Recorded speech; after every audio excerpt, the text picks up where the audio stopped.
তারপরে আপনি দেশে আসলেন কিভাবে? আমি দাবি ছাড়ে দিলাম যে আমি বেতন নেব না, আমি কিয়ামতের দিন যদি বেতন পাই থাকি কিয়ামতের দিন নেবো, ওইভাবে ছাড়ে দিয়ে চলে আসছি। যখন না করছি তারও 2 মাস পরে আমারে পাঠাইছে, বেতন নিব না করার পরে 2 মাস পরে আমারে পাঠাইছে বাংলাদেশে। আমার এই কথাটা বলছে অমুক ছেলের সাথে, হয়তো বা অমুক ছেলে আমার সাথে জোর করে শরীরে হাত দিয়েছে, এটাও বলতে পারিনি। মা যদি সব থেকে ভালো বন্ধু হয়, মায়ের কাছে কিন্তু এই কথাগুলো বলা যায়। তারপরের থেকে আমি ওখান থেকে মনে করেন যে এতটা রং হয়ে গেলাম বাবা মার চোখে, যে মনে হয় আমরা দুজনই কোনো বুদ্ধি করে এটা করছি। আমার আম্মারে খাইতে নিতে আমি যখন মানে মুডটা ভালো থাকতো, ইয়ার্কি ফাজলাম করতো, হাসতো, আমি আম্মারে বলতাম যে আম্মা আসলে আমার সাথে কোনো কিছু হয়নি। ওই কথাটা বললে আমার আম্মা জানি কালো হয়ে যাইতো, তার মুখটা অন্ধকার করে ফেলতো। আমার আপা, বড় আপা আমার জুতা দিয়ে পিটাইতো প্রায় সময় ওই কথাটা উঠাইলে, যে আমি চাইতেছি তাদের কাছে সলিড হতে যে আমি আসলে কিছু করিনি। কিছু গল্প অবিশ্বাস্য হলেও সত্য। ঠিক আছে, সমস্যা নাই। কোথায় থাকছেন আপনি এখন? বর্তমানে আমি যাযাবর, আমার কোনো জায়গা নাই ভাই। আমি সবার আগে আপনাকে একটা সালাম দিতে চাই। আসসালামু আলাইকুম। ওয়ালাইকুম আসসালাম ওয়া রাহমাতুল্লাহ। আপনি লিসেনারদের জন্য আসসালামু আলাইকুম। যাযাবর বলতে মানে আপনি আমাকে একটু বলেন, কালকে আপনি কোথায় ছিলেন? এর আগে সৌদিতে ছিলাম। কালকে কোথায় ছিলেন? গতকাল ছিলাম আমার মতোই, যে ভিকটিমে খালা ছিল ওখানে, ওনার বাড়ি আছে এখানে আপনার এই কেরানীগঞ্জে। আচ্ছা, তো ওনার সাথে। তার মানে আপনি এই অনুষ্ঠান শেষে কোথায় গিয়ে থাকবেন সেটার কোনো নিশ্চয়তা নাই? না। আচ্ছা, ঠিক আছে। এবং রাতে যাওয়ার মতো ওখানে কোনো মানে রাতে ওনার কাছে যাওয়া যাবে না। আপনার তো একটা মেয়ে সাথে করে নিয়ে এসেছেন, আমি দেখলাম যে মেয়ের বয়স কত? দেখেন, মেয়ে নিয়ে আমি বেশি অসহায় আছি। মেয়ের বয়স কত? মেয়ের বয়স 14 বছর। এই 3-4 মাস চলতেছে। ও 2004 সালের 1 তারিখ হয়েছে, জানুয়ারির। চলেন আমরা পুরো গল্পটা একটু শুনি আপনার মুখ থেকে, তারপরে বুঝতে পারবো যে আসলে ঘটনাগুলো কি ঘটেছে। ছোটবেলা থেকে যেখান থেকে বলতে ইচ্ছে করে আপনার। জি ভাই, আমি ছোটবেলা থেকে জাস্ট আমার বুদ্ধি যেখান থেকে হয়েছে, আমি যতটুকু স্মরণ আছে আমার, আমি মোটামুটি ভালো ফ্যামিলির মেয়ে। আমার আব্বা যুদ্ধের আগে নাকি ইন্টার পাস করছেন, কিন্তু লেখাপড়া থাকলে কি হবে, ওনার জ্ঞান সঠিক ছিল না বা আজও নেই। আর আমার বিয়ের পর নাকি বাচ্চা হইতো না, তার সন্তান ছিল না বলে গ্রামের মানুষ ধরেন যারা দোকানপাট করতো বা ব্যবসা বাণিজ্যের কাজে যাইতো, তার ওয়াইফরা আসে আমার আম্মারে বলতো যে তুই এখন বাহিরে বের হোস না, তোরে দেখলে হয়তো সাত নষ্ট হবে, এরকম একটা গ্রামের ভাষায় বলতো। আমার আম্মা অনেক কান্দাকাটি করতো। এরপরে আমার বড় আপা হয়। আমার আম্মার বিয়ের 9 বছর নাকি 11 বছর পরে আমার বড় আপা হয়েছিল। তারপরে আমি আমার আব্বা হয়তো এত বছর পরে সন্তান হলো, যে একটা আগ্রহ বা একটা এই সন্তান মানুষ করার মতো তার আল্লাহ পাক অনেক ধন সম্পত্তি ছিল। আমার দাদার দেওয়া সম্পত্তি তার 16-17 বিঘা সম্পত্তি ছিল। আমার বাবার। তার মানে ঘরে বসে মোটামুটি ঘরে বসে খেতেন বলতে ঘরে থাকতেনই না উনি, ঠিক মতো ঘরেই থাকতেন না, বাইরে বাইরে ঘোরাফেরা করতেন এবং কোথায় কোথায় ঋণ দেনা করে এসে জমি বিক্রি করে সেই ঋণগুলা পরিশোধ করতেন। মানে এটার জন্য হয়তো আমার আম্মার মেজাজ সব সময় খিটখিটে থাকতো। আর আমরা যখন ছোট ছিলাম দেখছি আমার আম্মা সব সময় প্রায় আমার আব্বা মারধর করলেই নানার বাড়িতে চলে যাইতো, কিন্তু আমার নানা সব সময় বুঝায় পাঠাইতো যে মা এক সময় আল্লাহ তোর সুখ দেব, এই কথা বলে বলে আমার পাঠাইতো। আর আমি প্রায় নানার বাড়িতেই বেশি মানুষ ছোটবেলা থেকে। আমার নানা প্রায় সময় আর কি, আমার পর আমার ছোট একটা ভাই হয়, ওই ভাইটা হওয়ার 2 বছর পরে আমার যখন 4 বছর বয়স, আমার স্মরণ আছে একটু একটু যে আমার ছোট যেটা সেটা আরেকটা যখন হলো আমার 4 বছর বয়সে, তখন 2 বছর পর আর কি আমরা ভাই বোন সবাই হয়েছি। তো আমার ছোট যেটা সেটা মারা গেল, অনেক অসুস্থ, তখন আমার আব্বা হাজতে। বাট আমি মিথ্যা কথা বলতে চাই না, আমি এখানে উন্মুক্ত ভাবে বলতে আসছি আমার আব্বা চুরি ডাকাতির সাথেও জড়িত ছিল। এই কাজগুলো আমি নিজে দেখছি যে আমার আব্বা এই ধরনের অন্যায় কাজ করছে এবং আমরা শাসন করছি। তখন যতটা ছোট ছিলাম ওটা বলার মতন ছিল না, হয়তো আমার আম্মা কতটুকু হেল্প করছে না করছে বা কত কি করছে তা এটা বলতে পারবো না। তবে যখন জেলে ছিল, আমার ভাইটা যখন মারা গেল তখন আমার আব্বা জেলে দেখতে পায় নাই এবং আমার আম্মা দেখতে যাইতো আমার সাথে করে নিয়ে। আমার মনে পড়ে আমার আম্মার মেজাজ এতটা মানে খিটখিটেই থাকতো, কোনো কথা বলা বা আমরা একটা বায়না তো ধরতেই পারতাম না। সবসময় মানে মায়ের সাথে কৃষি কাজ করতে হতো বা মা বাড়িতে থাকলে আমরা 2 বোন, বিশেষ করে আমার বড় বোন আমি মাঠে ঘাটে কাজ করা লাগতো সবসময়, কাজের লোক ছেলেদের সাথে সবসময় কাজের লোক আমাদের বাড়িতে থাকতো। এই 3 মাস বা 5 মাসের বা 1 বছরের এরকম 3টা-4টা করে কাজের লোক আমাদের বাড়িতে থাকতো। আমার আম্মা আর কি বুঝাই দিত এটা এইভাবে। ছোটবেলা থেকেই একবারে সংসারটা মনে করেন যে একটা ছেলে যেরকম বোঝা নেই, ঠিক আমার বড় আপার বিয়ে হয়ে গেছিল 13 বছর বয়স থেকে, কিন্তু আমি 11 বছর বয়সে আমি একা হয়ে গেছিলাম। আমার ছোট ভাই যেটা মারা গেল, এরপরে আমি সংসার চালানো, মনে করেন মাঠে ঘাটে ধান ক্ষেত, এমন এই যে বালতিতে করে পানি নিয়ে যে খেতে দেওয়া লাগে, আমাদের ভিটামাটিতে যে মরিচের গাছ অথবা বেগুনের গাছ লাগাইতো, এটাই আম্মু বলতো স্কুল থেকে আসে একটু রেস্ট হয়তো বা খেলাধুলা করতাম। তখন তো ছোটবেলা ছিল, বুদ্ধি ছিল না তেমন, খেলাধুলাই বেশি একটা মন ছিল। আম্মা এটা দেখতে পারতো না, লাঠি দিয়ে পিটায় সবসময় নিয়ে আসতো, আর সবসময় মারধর। মানে ওই সময়টা একটা মেজাজ থাকে অন্যরকম, ওই সময়ের মেজাজটা যেরকম করবো সেরকমই কিন্তু আমরা মানুষগুলো হতে পারতাম। হয়তোবা আব্বা হেল্প করতে পারে নাই, আমার ব্রেনও সেরকম ছিল না যতটা আমরা চালাইতে পারি। এরপরে তো মার ব্যাপারটা আমরা সবসময় মারধরের উপর থাকতাম আর কি, সবসময় খিটখিটে মেজাজ থাকতো। আম্মা গরু ছাগল চড়াইতাম, গরুর দুধ বিক্রি করতাম, এভাবে ছোট ভাই বোনদেরকে আর কি মানুষ করছি। বিশেষ করে বোঝাটা আমার উপর চাপ পড়ছিল আমার বোনের বিয়ের পরে। আস্তে আস্তে সংসারের অবস্থা খারাপ হতে থাকলো। তখন 3 বেলা ভাত, কাজের লোক তো বাদ, 3 বেলা ভাত খাওয়ার মতন পরিস্থিতি আসলো না। তখন আমার এই 9-10 বছর বয়স, এই সময় আর কি দেখলাম যে ভাত 3 বেলা খাইতে পারি না। আর যদিও আম্মা একটু কষ্ট করে ধান আবাদ করে নেই, হয়তো সিদ্ধ শুকনা করতে পারে না, ধান নষ্ট হয়ে যায়, এভাবে মানে আমরা 3 বেলা ভাতও খাইতে পারি না। এমন দিন চলে গেছে, এমন দিনের পর দিন আর কি না খাই দেখছি। আবার এমন সময় দেখে গেছে আমার আব্বাস যখন ওই যে অন্যায় পথে ইনকাম করতো, হয়তো সেই সময়টা অনেক ভালো খাওয়াইতেছে, সেটা হয়েছে হালাল রুজি না। আমার এটা স্মরণ আছে, এটা হালাল রুজি না। আমার আব্বা যে সময় খাওয়াইতো এটা হালাল রুজি করে খাওয়াইতো না। যেমন এলাকাতে মেলা হইতো, আমার আব্বা মেলাই মেলাই কোন এক ওষুধ, গুঁড়া জাতীয় ওষুধ নিয়ে আর কি, এটা মনে করেন তরকারির মধ্যে মিশাই মানুষের খাওয়ায় টাকা পয়সা নিয়ে আসতো। এটা আমি দেখছি নিজের চোখে, কিন্তু তখন এরকম জ্ঞান হয়েছিল না যে বাবাকে বাধা দিই, মানে এটা খারাপ কাজ, এটা বুঝতে খারাপ কাজ, এটা বুঝার মতন জ্ঞান তখন ছিল না। তবে যখন জ্ঞান হয়েছে আমার বুঝার মতন, আমার আব্বারে অনেক 10-12 জন লোক আর কি খুঁজতে আসছে। তো ওনারা এসে জিজ্ঞাসা করলো আমাদের বাড়িতে, আমার আম্মার সামনেই জিজ্ঞাসা করছে যে মহসিন কোথায় গেছে। তখন আমার আম্মা যখন মিথ্যা বললো, আমার আম্মা জানে যে আমার আব্বা তাস খেলতে বসছে এখানে গ্রামের এক গ্রাম বাড়িতে, কিন্তু আমার আম্মা মিথ্যা বললো। কথাটা কেমন জানি আমার মাথার মধ্যে নাড়া দিয়েছে, মিথ্যা কেন বললো, অবশ্যই এখানে কারণ আছে, কিন্তু আছে। তখন আমি দৌড় দিয়া, লোকগুলা বের হয় যখন বাড়ি থেকে চলে যাচ্ছিল, আমি মাঠে যাই, মানে মাঠে না, বাড়ির থেকে আর কি একটু দূরে, বাড়ির সামনে যায় পুকুর আছে আমাদের, পুকুরের কাছে যাই, বলতেছে আঙ্কেল আমার আব্বা তো বাহে কোথায় আছে। আমার আম্মা জানে ঠিকই বলে নেই, আমি বলবো কোথায় আছে আসেন, দেখাই দিছি অমুক বাড়িতে আছে। যখন ওই বাড়িতে যাই দেখাই দিল, তখন আমার আব্বাকে ওইখানে যাই সোজা কলারটা ধরে কয়েকটা ঘুষি দিছে আমার সামনে, বলছে যে কালকা রাতের যে জিনিসগুলা নিয়ে এসো, জিনিসগুলা কোথায় দেও। তখন আমার আব্বা মানে কথা তর্কাতর্কি করতে আমার আব্বারে গ্রামের মানুষ আরো 2-4 জন মুরব্বী নিয়ে অনেক মারধর করছে। এমন মার মারছে যে 5 ডলা পর্যন্ত দিছে আমার চোখের সামনে, রাস্তার মাথায়, আমার চোখের সামনে আমি দেখছি। তখনও আমার আব্বার শরম হয়নি যে এই কাজগুলা করলে লজ্জাজনক বিষয়। আমার আব্বা তো সম্পদ থুয়ে গেছে, আমি সন্তানদেরকে মানুষের মতো মানুষ করি বা লেখাপড়া করাই। মাঝে মাঝে আমাদেরকে নিয়ে বসতো, হয়তো প্রাইভেট দেওয়ার মতো ক্ষমতা হয়নি, মাঝে মাঝে শিখাইতো পড়া, কিন্তু আমার আব্বা সবসময় এই অন্যায় কাজগুলা করছে। আমি বড় হওয়া পর্যন্ত দেখছি, আমার সন্তান হওয়া পর্যন্ত আমার আব্বা এই অন্যায় কাজগুলা করছে। তো ফ্যামিলি থেকে যখন একটা মেয়ে নির্যাতিত হয়, তখন কিন্তু সে নিজের একটা পথ খুঁজতে থাকে যে নির্যাতিত ফ্যামিলি থেকে সরে আমি কোথায় যাইতে পারি।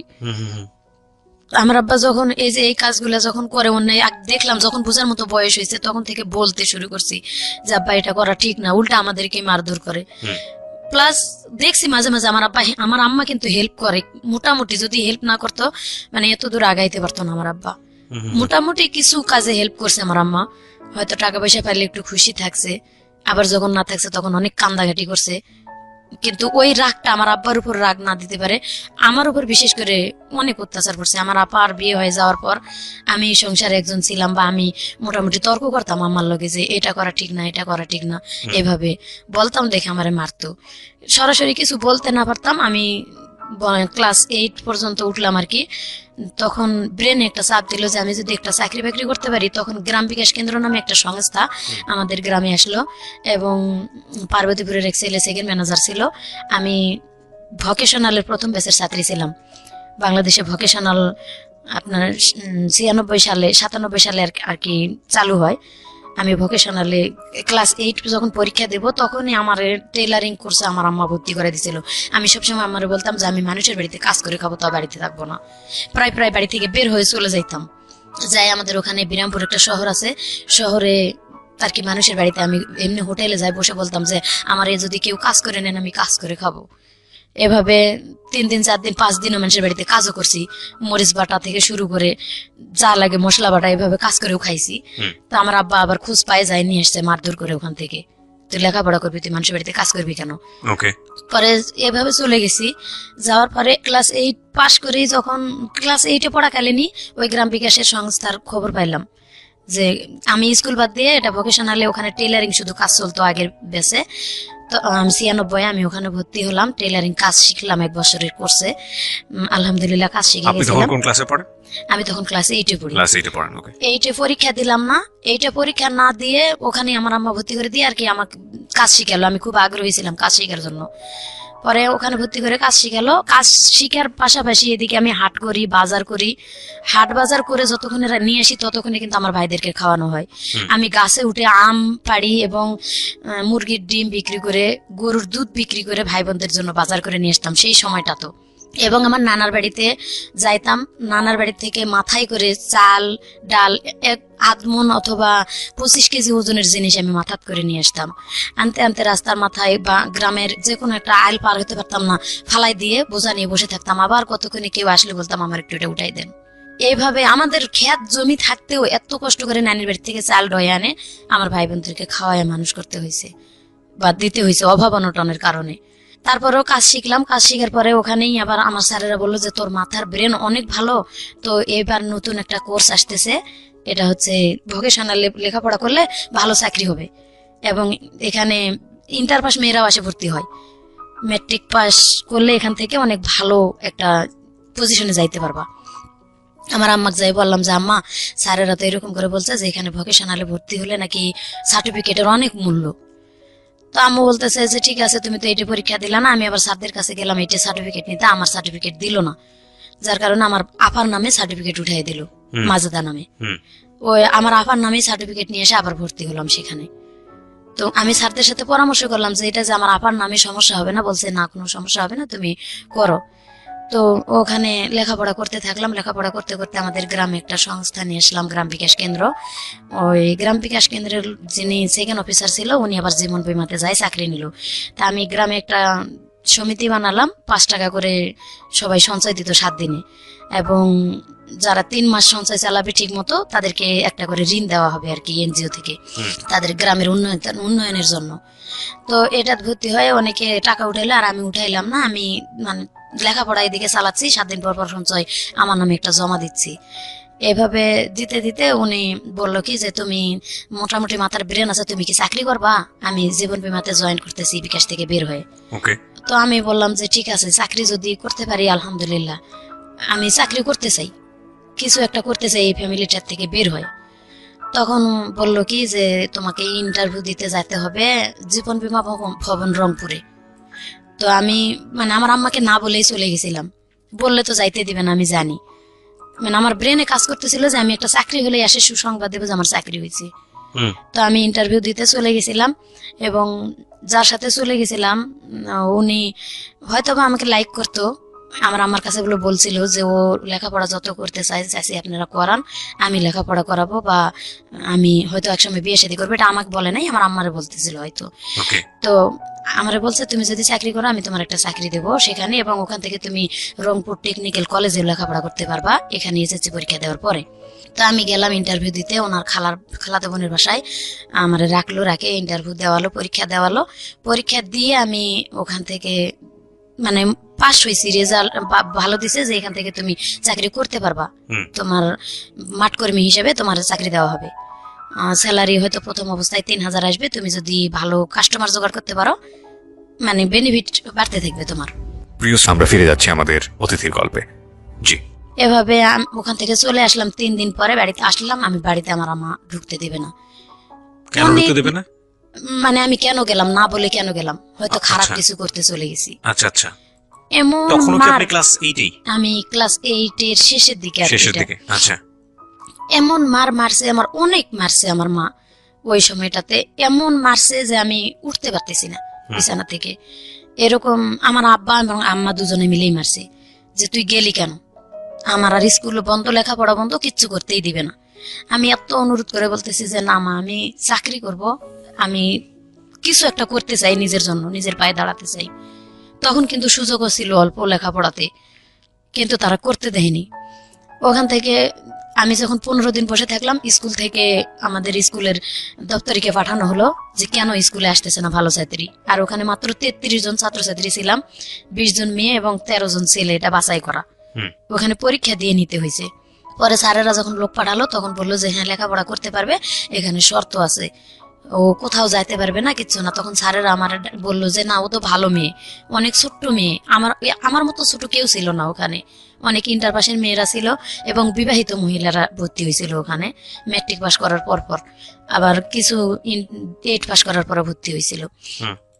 পরে সবাই স্যারেরা বললো না, ও অনেক ভালো মেয়ে, ও হয়তো বুঝতে পারে নাই এটা কেন গেছে, কিসের জন্য গেছে চাকরি নিতে, এটা আমরা শুনবো। পরে আবার রানিং হলো ক্লাস, আমি ক্লাস করা শুরু করে দিলাম। এখানে ক্লাস করতে করতে করতে করতে আবার মানে আমার ফ্যামিলি থেকে সবসময় চাপ আসতেছে, ফ্যামিলি থেকেই লেখাপড়া করা এবং বালতিতে করে বা কলসিতে করে পানি নিয়ে মরিচের খেতে দেওয়া, এভাবে লেখাপড়া করে খুলে উঠতে পারি না। আবার আমার আব্বা অনেক মারধর করে, আমার আম্মারে অনেক মারধর করে সবসময়, হয়তো ওই জমি বিক্রি করে টাকা নষ্ট করে, এগুলা নিয়ে আমার আব্বার সাথে আমার আম্মার সবসময়টা লেগেই আছে। ফ্যামিলিতে সবসময় যদি প্রত্যেকটা দিন খেট খেট খেট খেট অশান্তি, আমার আম্মারে সবসময় আব্বা মারতেছে বা আমার আব্বা তাস খেলতে যাইতেছে, আমার আব্বা মানে কথাই শুনতেছে না, ফ্যামিলিতে কোনো কাজ কাম করতেছে না, এভাবে আম্মার সাথে লেগেই আছে। মন মেজাজ সবসময় ভালো থাকতো না ভাইয়া। তখন বলতাম যে যদি আল্লাহ নিজে একটা কোনো কিছু করতে পারতাম, তাও তো মানে এখান থেকে একটু সরে যাইতে পারতাম, পারতেছি না। নিজের বাপ যেহেতু কিছু বলতে যে কেন এরকম করতেছো, বা আম্মার সাথেও বলতে পারি না, আমার আম্মা অসুস্থ হয়ে থাকে দেখতে পারি, সারা রাত আম্মার সেবা করতে করতে কাটে যায়। সকালবেলা উঠে রান্না করে রেখে স্কুলে যাই, আর গরু ছাগল বাঁধে রেখে স্কুলে যাই, স্কুল থেকে আসে আবার সেই গরু ছাগল মাঠ থেকে আনে পানি খাওয়ায়। আবার আম্মা দেখা গেছে অসুস্থ হয়ে আছে, আবার এই আকন্দের পাতা, এই পাতাটি নিয়ে এসে, পাতা বালু নিয়ে এসে গরম করে আবার আম্মার সেক দিতে হয়, মলম দিয়ে ডলা দিতে হয়, আবার মারের কারণে আবার মানে প্রায় নিত্য দিন এটি। গরু ছাগল নিয়ে এসে সেই গরু ছাগল বাঁধতে হয়, উঠাইতে হয়। আর তখন তো ছেলে মানুষের মন, একটু খেলাধুলার দিকে যাইতাম, খেলাধুলা করলে হয়তো গরু ছাগল কারো খেতে গেছে, ধরে খোয়াড়ে দিছে, আমার আব্বা যদি শুনছে যে খোয়াড়ে দিল, আমি ঘুমায় গেছি হয়তো বা ঘুমার ভান করে রয়েছি, খোয়াড়ে যদি গরু ছাগল দেয়, এই সময় কিন্তু নিজের মনটাই খারাপ থাকে যে গরুটা আমি চড়াইতে নিয়ে গেলাম বা ছাগলটা চড়াইতে নিয়ে গেলাম, খোয়াড়ে দিল, ঘুম আসে না। আমার আব্বা যতক্ষণ বাসায় না আসে আমি কিন্তু চুপ করে চোখ বুঝে শুয়ে থাকি। আমার আব্বা ঘুমের তালে আসে বাতা দিয়ে ইচ্ছা মতো বাড়ি শুরু করে দেয় যে গরু ছাগল ছাড়ে দে, কই গেছিলা, কেন নিয়ে গেল খোয়াড়ে। আব্বার পাও ধরি, আব্বা আর মারো না, আব্বা এভাবে মার দিও না, আমরাই তো সবসময় দেখি সংসার, তুমি আর কতটা গুরুত্ব দেও। খুবই দুঃখজনক। এভাবে আরো বেশি মারধর করে। আমাদের ঘর ছিল না থাকার, একটা ঘর, বাবা মা থাকে বুঝে নিত। তখনও তো সেরকম বয়স হয়েছিল না, একটু বুঝার মতন বয়স হয়েছিল আর কি, ক্লাস 8 এর শেষের দিকে, তো 8, 9 এরকম টাইমটা একটু বুঝার মতো বয়স হয়েছিল আর কি। থাকার মতন জায়গা ছিল না, আমার আব্বা ঘর করতেও না, ছোটবেলা থেকে এক ঘরেই থাকতাম। আবার আমার দাদি ছিল, দাদি কোনোদিন আমাদেরকে নিত না এক ঘরে, বলতো যে প্রসাব করব, যার কারণে আমার দাদি যখন মারা যায় আমরা তখন ছোটই ছিলাম, ওই পরের থেকে দাদি মারা যাওয়ার পরে ওই একটা ঘরই আমাদের ঘর যেটা ছিল, এটা অরিজিনাল ঘরটা পড়ে গেল। এমন দিন আছে ভাত খেয়ে ঘরটা ঝাড় দিয়ে হয়তো ভাতের আটাটা একটু দেয়ালের দিকে ঠেলে দিয়ে থুয়ে দিত আম্মা, ওইখানে বিছনা করে ঘুমায় থাকতাম। মাথায় তেল তুল দিলে পিঁপড়া আসে, কান মাথা মানে পুরা মাথা একবারে পিঁপড়া যেমন ঘর বাঁধে এরকম ঘর বাঁধার মতো, ঘুমে তেলে উঠে সিলাসিলি করতাম, কান মাথা ডলাডলি করতাম। আব্বা উঠে একবারও দেখতো না, হয়তো আম্মা উঠতো মাঝে মাঝে, আর মাঝে মাঝে বলতো যে ঝাড়া দেও মাথাটা, ঝাড়া দেও, কিন্তু একবারে ঘর বাঁধার মতো পিঁপড়া, বড় বড় দাঁতলা লাল পিঁপড়া গুলা কানের মধ্যে কামড় দিয়ে। এরপর পরে এত কষ্ট করে থাকতে থাকতে আল্লাহর কি হুকুম, এরপরে 95 বন্যাতে আমার ঘরটা সব ভেঙে গেছিল। তখন আমি স্কুল থেকে আসে বালি প্লেটে করে পুকুর থেকে পানি উঠাতাম বা এই কাদা উঠাতাম ডুব দিয়ে দিয়ে, উঠে এই কাদাটি 5 দিন 7 দিন শুকায় আবার ওই কাদা মাথায় করে ঢোয়ে নিয়ে এসে আমার কইছে, আম্মা তুমি বাদ দাও, আমি মাটি উঠে দিয়ে এভাবে ঘর করবো, আমরা ঘর না হলে থাকতে পারবো না। তালপাতার বেড়া করে থাকে, পরে ওই ঘর দিয়ে আমরা নিজেরাই ঘর তৈরি করলাম, আম্মা আর আমি। জি। বিশেষ করে আম্মা আর আমি পরিশ্রম করে ঘর 2টা তৈরি করলাম, মাটির ঘর। এবং গ্রামীণ ব্যাংকের থেকে কিস্তি উঠায় আম্মা ঘরে টিন দিল, দিয়ে মোটামুটি আর কি একটু সচ্ছলের দিকে তখনকার থেকে হালকা নিজেরা আম্মা আমি এই কিস্তি উঠায়া গরু ছাগল পালে, এভাবে ক্ষেত খামার নিজেরা একটু করে চালাইতে পারতেছি টুকটাক করে। ঠিক এরকম অবস্থায় আমার স্মরণ আছে যে আমি যখন ক্লাস 9-এর প্রথম দিকে, তখন মানে গ্রামের টিভি ছিল, সাদা কালো টিভি, আমার এক মামার বাড়িতে, গ্রামে হয়তো আর এক ভাইয়ের বাড়িতে। তো রাত্রে সবাই যাইতো, আমরা মাঝে মাঝে লেখাপড়া শেষ করে আবার টিভিও দেখতে যাইতাম। তো একদিন রাত্রে আমি টিভি দেখতে গেছি আমার মামার বাড়িতে, আমার অনেক খারাপ লাগতেছে, আম্মারে বলতেছি, আম্মা আমার জানি শরীরটা অনেক খারাপ লাগতেছে, তো তোমরা নাটক শেষ করে আসো। তখন ছোট ছোট ডিও নাটক হইতো, বলছে যে তোমরা পরে আসো একটু, আমি আগে যাই। তো নাটক শেষ হয় নাই, আমি চলে আসছি। আমি আসলে আম্মা পিছে পিছে, আমার আম্মা ওরা চলে আসছে। আর আমি যে চলে আসছি, আমার মামাতো ভাই কোন ফাঁক দিয়ে চলে আসছে ঘরে আমি জানি না। আমি সোজা আমাদের বাড়িতে ঢুকে আগে আমার মানে কারেন্টের সুইচ অফ না করে ঘরের দরজাটা শুধু খুলে দিছি, তালাটা খুলে বাইরের দরজা খুলে রেখে আসছে। আম্মা তো পিছে আসবেই 10 মিনিট পরে। আমি বাইরের দরজা খুলে রেখে চলে আসে, দরজা তালাটা খুলে আমি কলপাড়ে গেছি যে প্রসাব করে হাত মুখ ধুয়ে আসি, ধুয়ে ঘুমাবো। আমি কলপাড়ে গেছি, কলপাড় থেকে ঘরে আসে ঢুকা মাত্র আমার মামাতো ভাই আমার জড়ায় ধরছে। যখন ও আমারে জড়ায় ধরছে, আমি চিনতে পারি নাই কি, আমি চিৎকার যে জোরে দেবো এরকম পারি না, তার কারণ এটা গ্রাম, মান সম্মান যাবে। আমি বলতেছি যে কে তুই, সর, আমার কাছ থেকে সরে যা। ওর সাথে সর দিতে পারতেছি না, তবে মানে এত জোরাজোরি করতেছে, খামসাখামি করতেছে। আমি ওরা ধাক্কা দিয়ে চৌকির উপরে, আমাদের ঘরে চৌকি ছিল, চৌকিতে ফালাই দিতেছি, ও আবার উল্টা আমারে ধাক্কা ফালাই দিতেছে। এভাবে কুস্তা কুস্তি অনেকক্ষণ আমি প্লিজ হাত পাও ধরতেছি, অনুরোধ করতেছি, ভাই তুই কে, তুই সর। পরে ওর কণ্ঠটা বুঝতে পারছি আমি যে ও আমার মামাতো ভাই। তো আমি ওরা বলতেছি, তুই আমার এখানে কেন আসছিস ভাই, তুই সর। ভাই যখন শুনে না, তখন অনেক খারাপ ভাষা, গ্রামের খারাপ ভাষা তো জানেনি কি কি খারাপ ভাষা করে বলতে হয়, একবার এইভাবে বলতেছি, এরপরও শুনে না। তার মধ্যে আল্লাহর হুকুম আমার আব্বা আম্মা চলে আসছে। আমি ঘাইমা ভাই, একবারে জ্বর জ্বর করে আমার শরীর দিয়ে ঘাম পড়তেছে।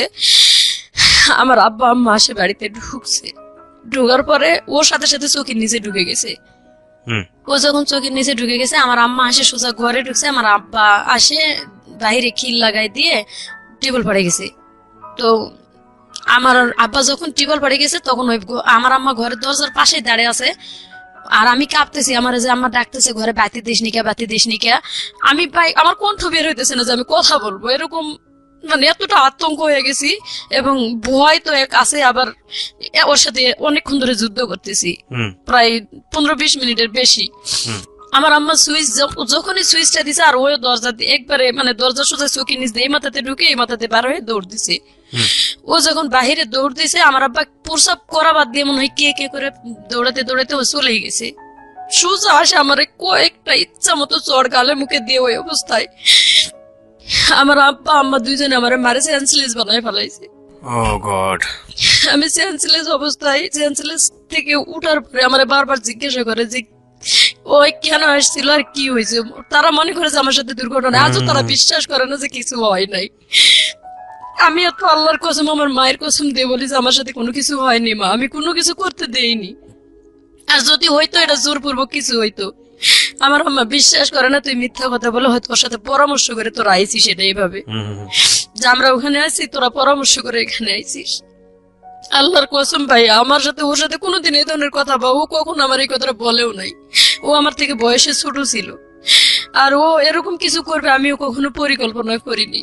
তারপরে কি হলো? আমার আম্মার এটা বিশ্বাস করা উচিত ছিল, কিন্তু বিশ্বাস করেনি। বলছে যে অ্যাক্সিডেন্ট একটা কিছু হয়েছে। তখন থেকে ওই ছেলের সাথেও আমি কথা বলি না। আমার সাথে সাথে আমার আম্মা বের হয়ে আমার মামির কাছে গেছে, যাই মামির সাথে কি বলে চলে আসছে জানি না। তারপরে তখন আমার দিকটা আরো অন্যদিকে চলে যাচ্ছে যে আমি কিভাবে এই ফ্যামিলি থেকে বের হতে যেতে পারবো। মানে সব সময় এমন এক খারাপ ভাষা ইউজ করতো আমার আম্মা, আরো বেশি। ওই সময়টা তো একটা ইয়ং মা সব থেকে ভালো বন্ধু হওয়া দরকার সন্তানের, সেই সময়টা মা সব থেকে ভালো বন্ধু হওয়ার দরকার। কিন্তু আমার মা ছোটবেলাতে যা করছে, কিন্তু ওই সময়টা আসে একটু অন্তত নর্মাল হওয়া প্রয়োজন ছিল।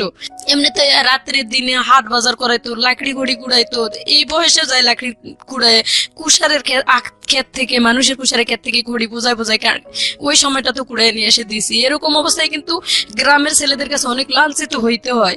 সেগুলো তো মায়ের কাছে বলার মতো সুযোগ ছিলই না, কখনো বলতে পারিনি যে অমুক ছেলে আমার এই কথাটা বলছে, অমুক ছেলের সাথে হয়তো বা অমুক ছেলে আমার সাথে জোর করে শরীরে হাত দিচ্ছে, এটাও বলতে পারিনি। মা যদি সব থেকে ভালো বন্ধু হয়, মায়ের কাছে কিন্তু এই কথাগুলো বলা যায়। তারপরের থেকে আমি ওখান থেকে মনে করেন যে এতটা রং হয়ে গেলাম বাবা মার চোখে যে মনে হয় আমরা দুজনই কোনো বুদ্ধি করে এটা করছি। আমার আম্মারে খাইতে নিতে আমি যখন মানে মুডটা ভালো থাকতো, ইয়ার কি ফাজলামো করতে, হাসতো, আমি আম্মারে বলতাম যে আম্মা আসলে আমার সাথে কোনো কিছু হয়নি।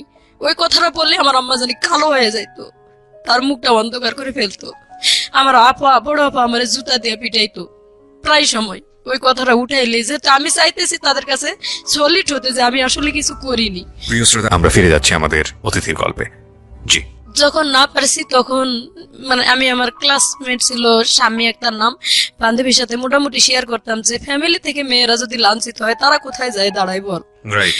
ও যখন বলতো ওর বাবা মা এটা দেয় সেটা দেয় বা তাদেরকে এত সাপোর্ট করে, তখন নিজের মনটা যেন ভরে উঠতো শুনে যে ওর বাবা দিনমজুরি কাজ করে এবং সুন্দর একটা বাড়ির উঠান, বলতেছে আমরা এত পদ্মার ভিতরে থাকি যে আমাদের বাড়ির উঠানের বাইরে যেটা খোলা থাকে এই খোলাটা পর্যন্ত মাটির প্রাচীর দিয়ে ঘেরানো, আমার আব্বা নিজে পরিশ্রম করে এটা করছে। তো তখন নিজেকে মানে কেমন জানি অনেক ছোট মনে হইতো যে এত আমার দাদা এত সম্পদ রেখে গেছে এবং আমার আব্বাকে যতটুকু সাধ্য লেখাপড়াও করাইছে, আমার দাদা মারা যাওয়ার পরও লেখাপড়া করছে, তো তাতে লাভটা কি, কি হলো? আর ওরা রাজমিস্ত্রি কাজ করে বা কাঠমিস্ত্রি কাজ করে এত সুন্দর করে এই মেয়েগুলোকে মানুষ করছে। আমার আম্মার সাথে করে নিয়ে তাদের বাসায় নিয়েও গেছি ঢাকা, তারা বিরামপুরে রুম ভাড়া নিয়ে থাকতো। মাঝে মাঝে আমি মাঝে মানে মন চাইতো না বাড়ি যাইতাম, আজকে বাড়িতে গেলে না জানি কি দুর্দশা আছে। প্রায় স্বামীর সাথেই থাকতাম, স্বামীদের বাসায় ঘুমাইতাম বা ওখানেই খাওয়া দাওয়া করে স্কুল করতাম। আচ্ছা। তো এভাবে করতে করতে একদিন জানি না সেরকম বয়সে হয়তো অনেক ছেলেরাই চয়েস করছে, ছেলেরা অনেক ডিস্টার্ব করতো, আমি এটা আমার কাছে যাই বলতাম যে আম্মা আজকে এই ছেলেটা অমুক কথা বলছে, অমুক ছেলেটা অমুক কথা বলছে। মাঝে মাঝে আমি ছেলেদের উপর রাগ করতাম বা জুতা দিয়ে পিটাম, ওই ধরনের কথা বলতাম। তো ছেলেরা চটে গিয়ে আবার আমাদের বাড়ির গ্রামের লোকের কাছেও বলতো এটা কার মেয়ে এত সাহস। মোটামুটি সাহস ছিল ভাইয়া ছোটবেলা থেকেই আমার। তো আমার আম্মা বলতো যে তুই মেয়ে মানুষ হয় ছেলেদের সাথে এরকম করে কথা বলিস কেন? তো আমি কি করব, তারা রং কথা বলে আমার পিছে পিছে, আমি কি আর কোনো মেয়ে পাই না, খালি তোর সাথে এরকম করে সবাই। যদি কোনো কথাই শেয়ার করতে যাইতাম ওই আগের অতীতটা আম্মা টেনে আনতো, মানে ঘুরে ফিরে ওই একটা জায়গায় এসে ওই জায়গাটা এসে দাঁড়াইতো, যে কোনো কথার দিক দিয়ে আর কি ওটাই ঘুরে ফিরে। তো ওই যে বললাম যে ক্লাস 10-এ যখন আমার বিবাহিত মহিলারা মিলে একসাথে লেখাপড়া করতে থাকলাম, তো একদিন স্কুলে গেছি, আমার আম্মা বলতেছে আমার শরীরটা প্রচুর ব্যথা করতেছে, পারলে একটু হসপিটাল থেকে সরকারি ট্যাবলেট আর কি আনে দেওয়ার জন্য। ওষুধ কেনার মতন টাকা তখন ছিল না। আচ্ছা। বলতেছে যে পারলে হসপিটাল থেকে আমার একটু ওষুধ এনে দিস। তা আমি বললাম যে ঠিক আছে আমি যাবো। গেছি স্কুলে, এমন বৃষ্টি আসছে, অনেক বৃষ্টি, আর আমি সকালবেলা বাসাতে বের হয়েছি, পরেতেই হালকা হালকা বৃষ্টি হইতেছিল। আর আমি যখন বাসাতে বের হয়েছি তখন পাশের গ্রামে আমাদের বাড়ি পার হয়ে মানে নদী পার হয়ে যাওয়া লাগে স্কুলে। তো আমি যখন নৌকা পার হয়ে গেছি তখন একটা ছেলে, ওই আমি আমার হাতে ছাতা আছে এবং ওই গ্রামের ছেলেটা, আমি এখন নাম বলতেছি, ছেলেটার নাম আলম ছিল, কিন্তু তখন আমি জানতাম না। ছেলেটা আমার সামনে এসে দাঁড়িয়ে বলতেছে যে মোটামুটি হ্যান্ডসাম ছেলেটা ছিল, আসে বলতেছে আপু আপনার বাড়ি কোন জায়গা? তো আমি বললাম যে অমুক গ্রামে। আপনার আব্বার নাম কি, আপনার নাম কি? আমি একটু রাগ হলাম যে একটু এমনি বৃষ্টি পড়তেছে আর আপনি এত কিছু জিজ্ঞাসা করার দরকারটা কি? আপনার গ্রামে আমার খালার বাড়ি অমুক, আমার খালা লাগে, যাই জিগায়। এভাবে বলে আমি তার সাথে আর কোনো কথা বলিনি। ছেলেটা আমার পিছিয়ে পিছিয়ে হাঁটতেছে, সামনে যাই রিক্সা পাইছি, তো রিক্সায় উঠছে। ছেলেটা বলতেছে আমি উঠবো, এক রিক্সায় গেলে সমস্যা কি? আমি কই না, আপনি রিক্সায় যাইতে পারবেন না। বলতেই আমার আব্বার বন্ধু যে ক্লোজ সবসময় রানিং মেম্বারই করে, আমার আব্বা ওনার হয়ে কাজ করে, উনি আর কি মূর্খ মানুষ ছিল, তবে মেম্বার, ওনার কাজগুলো আমার আব্বা করে দিত। তো উনি যাই দেখতেছে ছেলেটা আমার সাথে কথা বলতেছে আর কি, রিক্সায় উঠবে এরকম কিছু কথা। তো আমি ওই ছেলেটারে ডাইরেক্ট বলে দিলাম যে না আপনি কেন রিক্সায় উঠবেন? তো চাচা আসছে, আমি বলছি চাচা আপনি উঠবেন নাকি, আসেন। আমার আব্বা যেহেতু বন্ধু আর সবসময় আমাদের বাড়িতে উঠা বসে, আমি ওনার মেয়ের মতো। বললাম চাচা আসেন, উঠেন, বসেন। তো চাচা এসে উঠলো আমার রিক্সায়, বসে চাচার সাথে আমি গেলাম স্কুলে। স্কুলে যাই, সেদিন ক্লাস হলো না। তখন মানে সিনেমা হলে ছবি লাগাইছে আসামি বধূ। তো সব মহিলারা, বিবাহিত মহিলারা কি, হুম। যে টিচার ছিল, টেইলারিং টিচার, উনি সবার সাথে ফাজলামো করতেছে, আজকে তো ক্লাস হবে না, তো তোমরা সবাই এক কাজ করো, মানে উনি জানি আমাদের সাথে বলছে যে তোমরা সবাই মিলে আসামি বধূ ছবি দেখে আসো, সিনেমা দেখতে যাও। তো যারা যারা বাড়ির পাশে বাড়ি ছিল, হিন্দু বৌদি যারা ছিল বা মুসলমানও ছিল, বলতেছে ঠিক আছে এটা তো একসাথে হলে ভালোই হয়, হালকা হালকা বৃষ্টিও আছে। তা আমারে পিচ্ছি বলে ডাকতো সবাই, বলতেছে পিচ্ছি তুই কি যাবি? তো কেমন জানি মনটা আনন্দ হয়ে উঠলো, ঠিক আছে সবার সাথে গেলে মনে হয় একটু ভালোই হয়। মনটা আরো বাড়ি থেকে মন খারাপ করে এসছে অনেক, সকালবেলায় হয়তো আব্বা আম্মা একটু রাগারাগি দেখে আসছি, মন খারাপ। আমি চলে গেছি তাদের সাথে, আমি কই আমার কাছে তো টাকা নাই বৌদি। বৌদি বলতেছে যে আমি তোর দাদার কাছে বলে টাকা নিয়ে এসেছি, বাড়ির পাশে আর কি তার দোকান ছিল, এক পাইলট স্কুলের সামনে তার হাজবেন্ডের দোকান এবং তার বাড়ির সাথেই। ওনার শাশুড়িকে বলে ওনার বাচ্চাকে রাখে, বললো যে আমার এখান থেকে সবাই যখন যাচ্ছে আমরা সবাই মিলে যাবো একসাথে। উনি আমার টাকা দিল, নিয়ে গেল সিনেমা হলে, উনি টিকিট কেটে দিচ্ছে, টাকাও দেয় নেই, ওনাদের রিক্সায় করে নিয়ে গেছে, সিনেমা দেখছি আমরা। ওই সিনেমা দেখতে নাকি আমার যে আছে আমার সাথে রিক্সায় আসছে, উনি দেখছে। তো উনি আমার আব্বাকে ডাকে বলছে কি যে তোর মেয়ে অমুক গ্রামের অমুক ছেলের সাথে সিনেমা দেখতে আসছে। আচ্ছা, এখানে মানে একবারে সব জিনিসগুলো পরে প্রমাণ করে দিছে, কিন্তু আমার আব্বা না শুনে না জানে সোজা বাড়িতে গেছে, যায় দেখে আমিও স্কুল থেকে যাই ভাত খাইতে বসছি, আমার আম্মা আমার জন্য বসে আসছিল, ভাত খাই নাই। আমিও, আম্মা বলতেছে স্কুল থেকে আসতে আজকে এত দেরি হলো কেন? রাইট। আমি কথাটা মুখ দিয়ে বলবো যে সিনেমা হলে গিয়েছি, এই কথাটা বলার মতো সুযোগ পাইনি, আমার আব্বা বাড়িতে এসে ঢুকছে। এবং উল্টা আমার আম্মা আবার প্রশ্ন করতেছে তোরে যে ওষুধ আনতে বলছিলাম তুই কি ওষুধ আনছিলি? তো আমার আব্বা একটা খারাপ ভাষা ইউজ করে ডাইরেক্ট মানে ফিরা, যে ফিরাতে আমরা বসে ভাত খাই, আমার আম্মা এক পিড়াতে বসে, আমি এক পিড়াতে বসছি, আর এক পিড়ে তুলে আমার ঠাস করে মাথার উপরে বাড়ি দিচ্ছে। তো মাথাটা আমি হালাইছি, পরে এখানে বাড়ি, এখনো দাগ আছে, এখানে কাটার মানে ফাটে গেছে জায়গাটা। আমি তো সেন্সলেস হয়েছি কিনা ওই মুহূর্তে বলতে পারি না, তারপরে কি হয়েছে তা বলতে পারি না। আমার আম্মা নাকি আমার উপরে করছে, আমার আম্মারেও অনেক মারধর করছে। আশেপাশে বাড়ির মানুষ জমা হয়েছে, কেন মারধর করছে, ডাইরেক্ট এই খারাপ ভাষা ইউজ করছে আমার আব্বা, যে এরকম অমুক ছেলের সাথে সিনেমা দেখতে গেছে। এভাবে যদি বাবাই বলে তাহলে কি একটা মেয়ের বিয়ে দিতে গেলে কিন্তু অনেক কষ্ট হয়ে যায়। খুব আমার স্বাভাবিক। বড়াম্মারা বলতেছে যে আমরা তো বাড়ির পাশে থাকি, আমরা তো দেখি না একটা, আমি আমার আম্মার এত সংসারে হেল্প করার পরও যদি বড়াম্মারা বলে যে মা আমাদের একটু রুটি বানায় দিয়ে যা, অথবা রান্না করে দিয়ে যা, তরকারি কাটি দিয়ে যা, ঘর লেপে দিয়ে যা, আমি কিন্তু তাও করি। এর জন্য সবাই আমারে ভালোবাসে, যে ও বাড়ির কাম করে করে আমাদেরও কাজ করে দেয়। তাদের মেয়েরা আর কি এতটা কাজ করে না, তাদেরকে বলে দেখ ও নিজের বাড়ির কাজ করে লক্ষ্মী মেয়ের মতো, আমরা বললেও কোনোদিন না করে না। তো তারা আসে এই কথাগুলো বলে যে ওর তো কোনো সময় আমরা এরকম দেখি না, ও শৃঙ্খল। তো ও এই ধরনের কাজ করছে, সেটা তুমি বাপ তুমি গোপনে এসে বলতে পারতা আস্তে আস্তে যে এটা করা ঠিক না, তুমি এভাবে মারধর করলা কেন? এরপরে আমি লজ্জায় গলায় ফাঁস নিতে গেছি, ভোরবেলার দিকে জ্ঞান ফিরছে আর কি। আমি জ্ঞান ফিরে দেখি আমি শুয়ে আছি একা, আমি ওড়না পেছে আর কি গলায় ফাঁস নিতে গেছি, যে এভাবে ছোটবেলাতে তো অত্যাচারে মানুষ হইতেছি, আবার এখন উপযুক্ত হয়েছি, যদি ফ্যামিলিতে অত্যাচারিত হয় এভাবে কোন ভালো ঘরে বিয়ে হবে? আমাদের তো ভালো ঘরে বিয়ে হওয়ার কোনো সম্ভাবনাই নাই। যার কারণে আমি গলায় ফাঁস নিয়ে মরতে গেছি। আমার আব্বাই দেখছে, আবার কেমনে ঘুমেতেছে এতন পাইছে। আমি আর এক ঘরে থাকি, ঘরে মাঝখানতে দরজা, তো ওই দরজার মানে দরজা লাগানো ছিল না, দুইটা ঘর করছিলাম আম্মা আমি মিলে, কিন্তু দরজা ছিল না, টাকা পয়সা অভাবে বানাইতে পারি নাই। তো ওই পাশের ঘরে আমি ছিলাম, আমার আব্বা দেখে আবার দৌড় দিয়ে ঘরে যায়, উন্নাটা খসে আবারও মারছে আমার। তখন অনেক মারলো, মারার পর আবার স্কুল লেখাপড়া বন্ধ। তো যখন 7 দিন স্কুলে না গেছি, এদিকে তো মানে 3 দিন পরে ওই ছেলের নাকি আব্বা দেখা পাইছে, ওই ছেলের বাড়ি যে অমুক গ্রামে, আমাদের পাশের বাড়ির এক ছেলেই ওই ছেলের দেখা পায়। পরের দিনই বলছে যে কিরে তুই নাকি মুর্শিদারে নিয়ে সিনেমা দেখতে গেছিস, তোর জন্য দেখ মেয়েটার মারে কি অবস্থা। কয় মুর্শিদাকে আমি তো চিনিও না। তখন ওইভাবে যখন বলছে আমি চিনি না, কয় তুই চিনিস না, অথচ তার এভাবে মারলো, তুই কি সিনেমা সত্যি সিনেমা দেখতে যাস নাই? কয় না আমি সিনেমা দেখতে যাই নাই। তো 3 দিনের দিন ছেলেটা নিজে আব্বার সাথে দেখা হয়, আব্বারে বলে বলতেছে যে চাচা আপনি বলে আমার জন্য আপনার মেয়ের তো দুর্নাম হবে, আমারও দুর্নাম হবে এলাকাত। আপনি কি যাচাই করছিলেন যে কোথায় গেছিল আপনার মেয়ে, কেন গেছিল, কার সাথে গেছিল? আমার আব্বা বলে কথা বলে না, বলতেছে যে কোনো ঘটনা না, আপনার মেয়ে নদী পার হয়। আমার জিজ্ঞাসা আমি জিজ্ঞাসা করছি আপনার নাম কি, আপু নাম কি, বাবার নাম কি? তো আপনার মেয়ে আমার নামই বলেনি, আমি জান মুখে আপনার মেয়ের নাম মুর্শিদা। তখন আব্বা বাড়িতে এসে ভাত খাইতে বসে কাঁদতেছে আর কি, লজ্জায় নিজের মাথাটা উঁচু করে দেখাইতে পারতেছি না মেয়ের সামনে, আমি এইভাবে মেয়েরে মারলাম। রাইট। এটা নিজের থেকে আর কি অনুতপ্ত হইলো আমার আব্বা। কিন্তু আমি লজ্জায় আমার আব্বার সামনে আসিও নেই। কয়েকদিন মনে হয় না খাইছিলাম, আমি বলতে পারি না কয়েকদিন না খাইছিলাম। না খাই থাকলেও কিন্তু মার কাছে হেল্প করছি, মার সাথে মানে মন ভার অবস্থায় চলতেছে, হেল্প করতেছি। আমার মামা ডাক্তার ছিল, পিছনে ব্যান্ডেজ একটু করে দিছিল, মানে রক্ত রক্ত বেরিয়েছিল।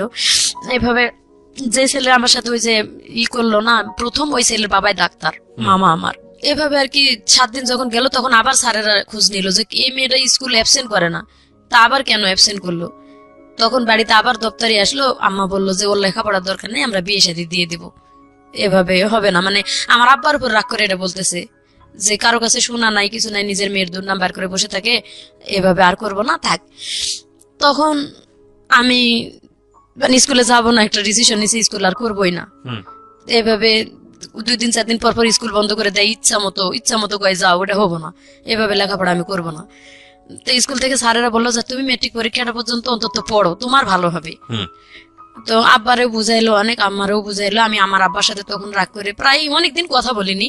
স্কুলে যাওয়া শুরু করলাম, আবার স্কুলে যাইতেছি, ক্লাস 9-এ পরীক্ষা দিলাম। মানে এসএসসি পরীক্ষার মতোই গার্ড দিয়ে আমাদের পরীক্ষা হলো 9-এ। আবার 10-এ উঠলাম। 9-এ আমার 12টা সাবজেক্ট নিয়ে লেটার নিয়ে পাশ করলাম মোটামুটি, মানে ভালো পজিশনে।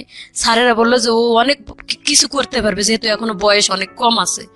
আপনি, আমার আব্বার এটাকে মিটিং করলো যে আপনি ওরা একটু হেল্প করেন, দেখবেন মেয়েটা অনেক উপরে উঠতে পারবে, অনেক কিছু করতে পারবে।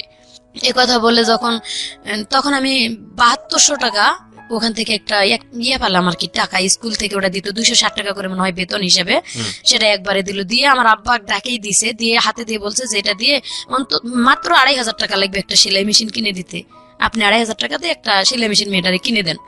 তো আমার আব্বা সেলাই মেশিন কিনে দিল না, কিনে দেয়নি, কান্দাকাটি করছি অনেক, তারপরও দেয়নি। এরপরে থেকে বিয়ের প্রস্তাব খোঁজা শুরু করলো। মেন রহস্য হয়েছে বিয়ে দেওয়ার, আমার নানার বাড়ির সম্পদ পাবে আমার আব্বা। আচ্ছা, আমার যদি বিয়ে দিতে পারে তাহলে মামারা দিবে আর কি সম্পদটা, যেহেতু একটা মেয়ে উপযুক্ত হয়েছে, আমার আব্বা পরিশ্রম করে না। এই উসিলাই আর কি আমার বিয়ে ঠিক করা শুরু করলো। আজকে এখানে কালকে এখানে গরুর মতো দেখা শুরু করলো। আজকে এক জায়গার লোক আসে দেখে যায় 2000-2500 খরচ করে, আবার 3 দিন পরে আরেকখানের লোক আসে দেখে যায়, এভাবে খরচ করে স্কুল করতে দেয়। মানে আপনাকে দেখতে আসতো, লোকজনে দেখতে আসতো 2 দিন 4 দিন পর পর। আমার কাছে খুব খারাপ লাগতো ভাইয়া এটা, যে আমি লেখাপড়া করবো, আমি রানিং একটা ছাত্রী, আমি আর কিছুদিন পরে মেট্রিক পরীক্ষা দেবো না। আমার আব্বা এমন ভাবে উঠে পড়ে লাগলো বিয়ে দিবেই, কেন এভাবে উঠে পড়ে লাগলো আমি নিজেও বুঝতে পারতেছি না। আমি বারবার আম্মার কাছে বলতেছি যে মা আমি বিয়ে করবো না, অন্তত তুমি মেট্রিকটা আমার পাশ করাও তোমরা। আমার আম্মা বলতেছে আমার করার কিচ্ছু নাই, আমি কিচ্ছু বলতে পারবো না, তোর বাবার সাথে আমি কথা বলতে গেলেই মানে মার খাওয়া লাগে। তো যাই হোক, আমার বিয়ে ঠিক করলো, এক জায়গায় বিয়ে ঠিক হলো, সম্পূর্ণ লেনদেন সবকিছু ঠিক। বিয়ের 3 তারিখ ঠিক, সোমবারের দিন বিয়ে হবে। 1 সপ্তাহ আগে থেকে আত্মীয় স্বজন দাওয়াত দেওয়া শেষ। একেবারে মানে বুধবারে, সোমবারে বিয়ে হবে, বুধবারের দিন আসে কি যেন ঘটনা নিয়ে বিয়ে ভাঙা ভাঙ্গি। মানে কোন আত্মীয় স্বজনে বলে দিছে যে ওই ছেলের বাপের কাছে যে আমার আব্বার চরিত্র ভালো না, মেন সমস্যা হয়েছে ওই জায়গায়। আবার আমার যে ওই যে মানে আগে সেই ঘটনাটা, এটাও বলে দিছে যে মেয়ে চলিত নেই, মেয়ে ওর মামাতো ভাইয়ের সাথে মানে এরকম কিছু হয়ে গেছে, তার বাপ মাই প্রমাণ বের করছে, অন্য কেউ না। এভাবে আর কি ওই বিয়েটা ও ছেলের বাবা দিবে না। তো ওই ছেলেটা আর কি আমার সবসময় চিন্তা, আমি যে টেলার্স এর কাজ করতাম সেইভাবে ওই তার টেলার্স এর সুতার দোকান ছিল আর কি, সুতা ঘর, কেসি ঘর, মেশিন ঘর। তো ওখান থেকে সবসময় সুতা কিনতাম। এই অনুতাপে ছেলেটার সাথে চেনা পরিচিত ছিল। আমারে যখন দেখতে আসছে ঘটকের মাধ্যমে আসে, সুধা মানে টেবিল বসাইছে, টেবিলের মাঝখানে ওর বড় ভাই এবং আপন দুলাভাই এবং ছেলেটা। যখন আমার মাথার ঘুমটাটা খুলে তখন ছেলেটা শুধু বলে উঠছে যে মোর্শেদা তুমি তো, আমি তো তোমাকে ভালো করেই চিনি। এইখানে আমার ফুপা আবার একটা পেজ বাজালো যে অবশ্যই ছেলের সাথে কোনো ঘটনা আছে মেয়েটার, নাহলে ছেলেটা এইভাবে বলবে কেন। তো ওই ছেলেটা ডাইরেক্ট মুখের উপর বলে দিল আমার সাথে ঘটনা থাক বা না থাক আমি ওরেই বিয়ে করব, আমি ওরে চিনি আগে থেকে। মেয়েটার আচার চরিত্র ব্যবহার ভালো। ছেলের বাড়ি আমাদের বাড়ির কাছে। নাম ছিল মুস্তফা। মুস্তফা বলল আপনাকে বিয়ে করবে? হ্যাঁ, ছেলে বললো যে আমি ওকেই বিয়ে করব। এবং বিয়ে ওই যে ওখানে ঠিক হয়ে গেল সব, সোমবারের দিন বিয়ে হবে। ছেলের বাপ রাজি না। মাঝখানে ছেলে বলতেছে যে ছেলের নাকি 13 বিঘা সম্পত্তি ছেলে নিজে কিনছিল এবং দাদাই দিছিল কতখানি, এটি দিয়ে নিজস্ব ছিল। যখন বিয়ে ভাঙে যাওয়ার মানে ধরছে, তখন ছেলে বলছে আমার আব্বারে আসে যে আমার আব্বা বিয়ে দেখ বা না দেখ, এটা আমি শুনছি আর কি, কথা আমি জানি না, মানে বাজারে আসে ছেলে বলতেছে আমার আব্বা বিয়ে দিক না দেখ, আমার 13 বিঘা সম্পত্তি আছে, দরকার হলে 2 বিঘা সম্পত্তি বিক্রি করে আমি টাউনে বাড়ি করব, আপনার মেয়ে নিয়ে খাবো, আপনি বিয়ে দিতে সমস্যা কোথায়? আচ্ছা, এটা মুস্তফা বলল। মুস্তফা বলতেছে।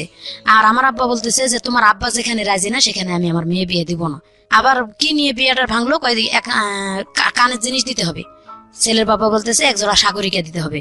সব বিয়ে ঠিক হওয়ার পরে আব্বা বলতেছে যে আগে যা লেনদেন ভাঙ্গাচুরা হয়েছে আমি সেলাই মেশিন দেবো এবং যৌতুক কত কি জানি না এসব নিয়ে কয়েছে আমি কানের জিনিস এভাবে দিব না। ছেলে করছে কি রাতের বেলা আমার আব্বার কাছে 3,000 টাকা, তখনকার দিনে কিন্তু 6,000 টাকা ভরি ছিল স্বর্ণ। তো আমার আব্বার হাতে রাতের বেলা অনেক রাত্রে যে ঘটকের বাসায় ঘুমিয়ে আসছিল আমার আব্বা, বিয়ে ভাঙ্গা ভাঙ্গির গন্ডগোলের পরও ছেলে 3,000 টাকা নিয়ে এসে গোপনে আমার আব্বার হাতে দিয়ে বলতেছে যে আমি ওরে বিয়ে করব, আপনি এটা দিয়ে কালকে কানের জিনিস বানাই দিবেন, বলবেন আমি দিছি। আচ্ছা, আমার আব্বা বলছে এটা 2 দিন পরে প্রকাশ হলে আমার মেয়ের সাথে তুলনা দিবে তোমার আব্বা, এভাবে তো হবে না। এভাবে আর কি তাদের ভিতর কাটাকাটি হয়ে গেছে, বিয়ে আর ওখানে হলো না। সোমবারের দিন বিয়েটা ভেঙে গেল। বিশেষ করে আমার আব্বা গুরুত্ব দিলে কিন্তু বিয়েটা হইতো। জি, ওই ছেলে বলছে যে আমি করব, আমার আব্বা দিক বা না দিক আমি আমার আত্মীয় স্বজন নিয়ে এসে বিয়ে করব এবং আমি 2 বিঘা জমি বিক্রি করে হলো বাড়ি করবো টাউনে, আমার নিজস্ব জমি আছে। আমার আব্বা অতটা গুরুত্ব দিল না, ওখানে দিবেই না, শেষ দিবে না। সোমবারের দিন বিয়ে আর হলো না, মানে আত্মীয় স্বজন আমার নানি মামিরা আসছিল আমাদের বাড়িতে, এরা ফেরত গেল। আমার আব্বা লজ্জায় আর মানুষকে মুখ দেখাইতে পারতেছে না। তো এখানে আমার কোনো দোষ ছিল না ভাই, আমি কি করব, আমি তো কোনো কিছুই করি নাই। রাইট, বাবাই তো বিয়ে ভেঙে দিয়েছে। অথচ আমার আব্বাই বলতেছে তুই কলঙ্কিনী, তুই গলায় ফাঁস নিয়ে মরতে পারিস না। তো এই কথার জন্য আমি আর কিছু বলি না, শুধু বলি যে বিয়েটা ভেঙে গেছে এতে আমি খুশি, হোক বা না হোক আমি পরীক্ষা দিতে পারতেছি সামনে, নিজের পায়ে নিজে দাঁড়াইতে তখন পারবো। আপনি কিসে পড়েন? ইন্টারে? না, ইন্টার পড়ি না, আমি তখন 10-এ পড়ি। আচ্ছা, বলতেছে যে আমি ম্যাট্রিক পরীক্ষাটা তো দিতে পারবো সামনে, বিয়েটা হলো না। মানে আমার বাবা যেভাবে আমার মায়ের অত্যাচার করছে, একটা শিক্ষিত লোক হয়ে আমি মানে হাজবেন্ড হলে যে এরকম অত্যাচারই করে এটাই আমার মাথায় সবসময় খেলতো। আমি কখনোই পরিকল্পনা করিনি যে বিয়ে হলে আসলে সুখী হতে পারবো। তো সেটাই হয়েছে আমার জীবনে। যাক, বললাম যে পরীক্ষা দিব। আমার আব্বা হঠাৎ করে ওই সোমবার দিনে কি করলো, একটা ছেলে নিয়ে আসলো। আমার বলতেছে কি মাথায় অন্যরা দিয়ে অমুক বাড়ি থেকে যে একটা লেবু নিয়ে আসো। আমি লেবু নিতে চলে গেছি ওই বাড়িতে, লেবু গাছের নিচে ছেলেটা বসা, একটা ছেলে বসা। আমি একা একা আসতেছি, মাথায় অন্য। আমার আব্বা কোনোদিন বলেন, আমি তো সবসময় মাথায় কাপড় দিয়ে ঘুরতাম। তো বাড়িতে আমি মানে মাথার কাপড়টা ফেলে বাড়িতে আসি, ঘরের মধ্যে আমার আব্বা বলতেছে মাথায় কাপড়টা দিয়ে অমুক বাড়িতে একটা লেবু নিয়ে আসো। এখানে কিন্তু আমার মাথায় একটা কেস করছে, মনে হয় কোন মাথায় কাপড় দিতে বললো কেন আব্বা। তো যাই হোক, মাথায় কাপড় দিয়ে গেছি লেবু আনতে, দরজায় যাই দেখি একটা ছেলে বসা, দেখি আমি আর লেবু নিতে না ঢুকে ওখান থেকে ঘুরে ফেরত আসছি।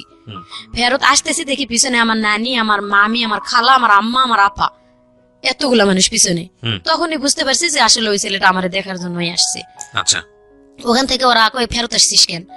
আমি ওই যে বলছিলাম যে এইভাবে আর গরুর মতো লোক দেখাইতে আনলে আমি অপমান করবো তোমাদেরকে, আমি আর কারোর সামনে যাব না। বিয়ে ভেঙে গেছে শেষ। এই জন্য হয়তো তারা ভয় পেয়েছে যে আমি কিছু বলতে পারি, যার কারণে আমার আপা বলতেছে তুই ওখান থেকে ফেরত আসলি কেন? আমি বলছি যে তোমরা কি কারণে আমার এখানে নিয়ে আসছো এটা আমি বুঝতে পারছি, এই বিয়েটাও তো ভাঙে যাইতে পারে, তোমরা আমাদের পরীক্ষাটা আগে শেষ হোক, পরীক্ষাটা শেষ করতে দাও আমার, তারপরে বিয়ের ব্যাপারটা ভাবো। এখন এই অন্তত সাবজেক্টটা বাদ দাও, আমার মাথাটা একটু টেনশন রিল্যাক্স রাখো যাতে আমি পরীক্ষা দিতে পারি। এভাবে বললাম। আমার নানি বলতেছে মুরব্বী মানুষ, আমি একটা কথা কই আপু, চল বিয়ে দেখলে যে বিয়ে হয় তা না, তুই আমার সাথে চল, আমি তোরে ঘুরে নিয়ে আসি ওই বাড়ি থেকে। প্রিয় শ্রোতা, আমরা ফিরে যাচ্ছি আমাদের অতিথির গল্পে। জি, আমি গেলাম, মানে যাইতেছি না, দেখো ছেলে অনেক চালাক ছিল, ও সাইকেল নিয়ে বের হয়ে চলে গেল ওই বাড়ি থেকে, আমার সামনে দেই, আমি পিছনে ঘুরে আসি আর কি, ও চলে গেল।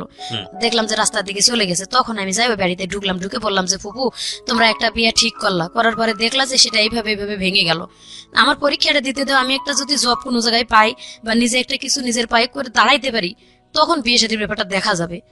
কয় ঠিক আছে, তুই যেটা করবি সেটাই হবো। উল্টে ওই ছেলে আবার ঘুরে আসে বাড়ি ঢুকলো, ঢুকে আমারে ওই এক নজর দেখলো, দেখে চলে গেল। যায় নাকি ওর দুলাভাইয়ের কাছে বলছে যে আমি যে মেয়েরে দেখে আসলাম, যদি তুমি আজকের মধ্যে আমার বিয়ে না দাও তাহলে আমি রেল লাইনের মধ্যে মাথা ঢুকাই দেবো। ওকে। তো ওর দুলাভাই সেই দিনই ওই কথা মতোই আমাকে দেখতে আসলো আর কি। দেখতে আসে বলতেছে যে তোমার কি কোনো জায়গায় পছন্দ আছে? আমাদের গ্রামেরই লোক, ওটা সম্পর্কে নাকি চাচা লাগতো, আমি আগে চিনতাম না, সেদিন প্রথম দেখলাম। তো বলতেছে যে আমি ওনার ভাই, অমুকের ভাই লাগি, আমার বাড়ি এই গ্রামে, আমি বিয়ে করে ওখানেই থাকি, মানে যে ছেলে তোমার দেখতে আসছিল তার বড় বোনকে আমি বিয়ে করছি এবং তার বাবা মা সবাই মারা গেছে, আমি ওনার গার্জিয়ান বর্তমানে। ওকে। তো দেখে চলে গেল, ছেলের আপন বড় দুলাভাই বললো যে আমি সবকিছু আমি যা বলবো তাই, তো তুমি খালি নিজে থেকে বলো যে তুমি অন্য কোনো মেয়ে পছন্দ, কোনো ছেলে পছন্দ করো নাকি? আমি বলছি না, আমি কোনোদিন এরকম পছন্দ করার মতন মানে সময় আমার আসেনি, সুযোগ আসে নাই, কারোর সাথে এরকম কিছু করি নাই। আমার আব্বা আম্মা যেখানে বিয়ে দিবে আমি সেখানেই রাজি আছি। এই কথাতে পরের দিনে বিয়ে আর কি, সোমবারের দিন ছেলে দেখে গেল, মঙ্গলবারের দিন ওর ভগ্নিপতি আসে দেখে গেল, বুধবারের দিন বিয়ে হয়ে গেল। আপনি পরীক্ষা দেওয়ার আগেই বিয়ে হয়ে গেল? হ্যাঁ ভাইয়া, পরীক্ষা দেওয়ার আগে বিয়ে হয়ে গেল। বিয়ে ওখানে আমি গেছি, যাওয়ার পরে বলতেছে যে যারা দেখতে আসছে আর কি, রাতের অনেক বৃষ্টি, যেদিন আমার বিয়ে হয়েছে সেদিন অনেক ঝড় বৃষ্টি ছিল, এত ঝড় বৃষ্টি যে একটা মুহূর্তের জন্য সারাদিন বৃষ্টি থামে নাই। ওই অবস্থায় ওনারা টেম্পু নিয়ে চলে আসছিল, আসে বিয়ে করে নিয়ে গেল আমারে। তো সেদিন রাত্রে যায়, সারা রাত ঘুমাই নাই, পরীক্ষার চিন্তায় আমার ভালো লাগে নাই। পরের দিন সকালবেলা নাস্তা করার পর আর কি ওই বৃষ্টির মধ্যে আশেপাশে দু এক বাড়ির মহিলা দেখতে আসছে আমারে, নতুন বউ। আর বিয়ের মধ্যে ফুফু শাশুড়ি ছিল, আমার ভাসুর যে আপন সে কিন্তু বিয়েতে গেছিল না। তো এখানে আমার আব্বা বলছিল যে আপন যে বড় ভাই একটা আছে সে আসলো না কেন, অবশ্যই রহস্য আছে। আসলে রহস্য ছিল দেখেই আসেনি। পরের দিন মানুষ দেখতে আসে আমারে বলতেছে যে আগের বউটাই তো ভালো ছিল। যখন এই কথাটা, মানে আমি তো একটা লেখাপড়া করা মেয়ে, আমার মাথায় একটা কেস করলো যে অবশ্যই এই লোকের আর বিয়ে হয়েছিল। তা আমি আবার, আমার ননাসের মেয়ে ছিল রেশমা, মানে আমার বিয়ে হয়ে যায় থেকে রাতের থেকে মোটামুটি ভালো আমার সাথে আসে, সাথে মিশতেছে। আমার বিয়ের 1 মাস আগে তার বিয়ে হয়ে গেছিল। তো ডাকলাম, রেশমা শোনো। বলতেছে কি মামি? আমি বললাম যে মা, আমারে যে কথাটা জিজ্ঞাসা করলো, তো মানে তোমার যে বললো যে আগের বউটাই ভালো ছিল, এই কথাটা রহস্য তুমি আমারে বলো। তোমার এটা জানে তোমার কি লাভ? আর যে মানুষগুলো বললো যে আগের বউ ভালো ছিল, কয় খালি ভালো দেখতে চেহারা ভালো হলেই হবে, এমএ কোরআন পড়া, কয়দিন পরে মেট্রিক পরীক্ষা দিবে, মেট্রিক পর্যন্ত লেখাপড়া আছে, এই কথাটা আর কি আমি শুনলাম। আমি আর আমার হাজবেন্ডের সাথে কথা বলিওনি, মানে 15 দিন যাবত বলিনি, তখন থেকে কথা বললামই না আমি। মানে 3 দিনের দিন আমার আব্বা আসে নিয়ে গেল, আসে কথা বললেন না কেন? ওই কথাটা আমার মাথায় কেস করলো যে আগে বিয়ে হয়েছিল। ও আচ্ছা আচ্ছা, ওকে। মানে মানুষে বললো যে সকালবেলা, আগে রাত্রে তো কথা বলার মতন সুযোগ হয়নি, বিয়ে করে নিয়ে এসে ওই আমার ননাসের বাড়িতে উঠাইলো, যার যার ঘরে সবাই যাই ঘুমাইলো। আমি আমার নানির একটা ঘর দিল, নিয়ে ঘুমাইলাম। আমার ননাস এক পাশে খাটে ঘুমাইলো, আমরা এক পাশে চৌকিতে ঘুমাইলাম। রাত পোয়ালে আর কি মানুষ দেখতে আসলো, ওই আসে ওই কথাটাই বলছে। আমার হাজবেন্ড ঘুমের থেকে উঠার আগেই আর কি এটা বললো।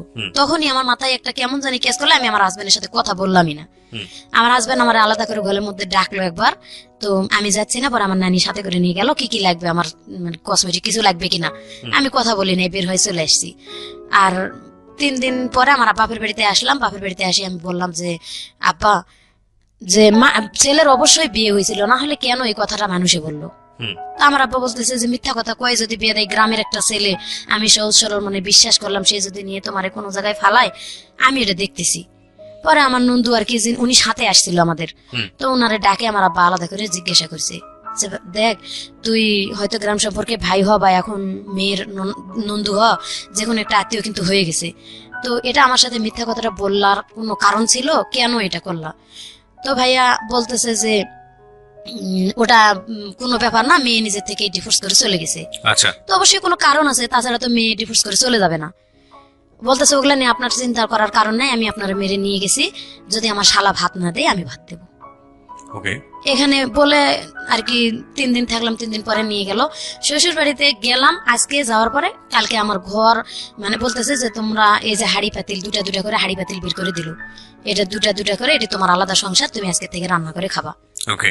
তো যতই বাপের বাড়িতে ছোটবেলা তো অনেক কাজ করি, কিন্তু নতুন একটা সংসারে যাইতে গেলে নতুন ভাবে আমি কিছুই বুঝি না, কিভাবে রান্না করে খাবো।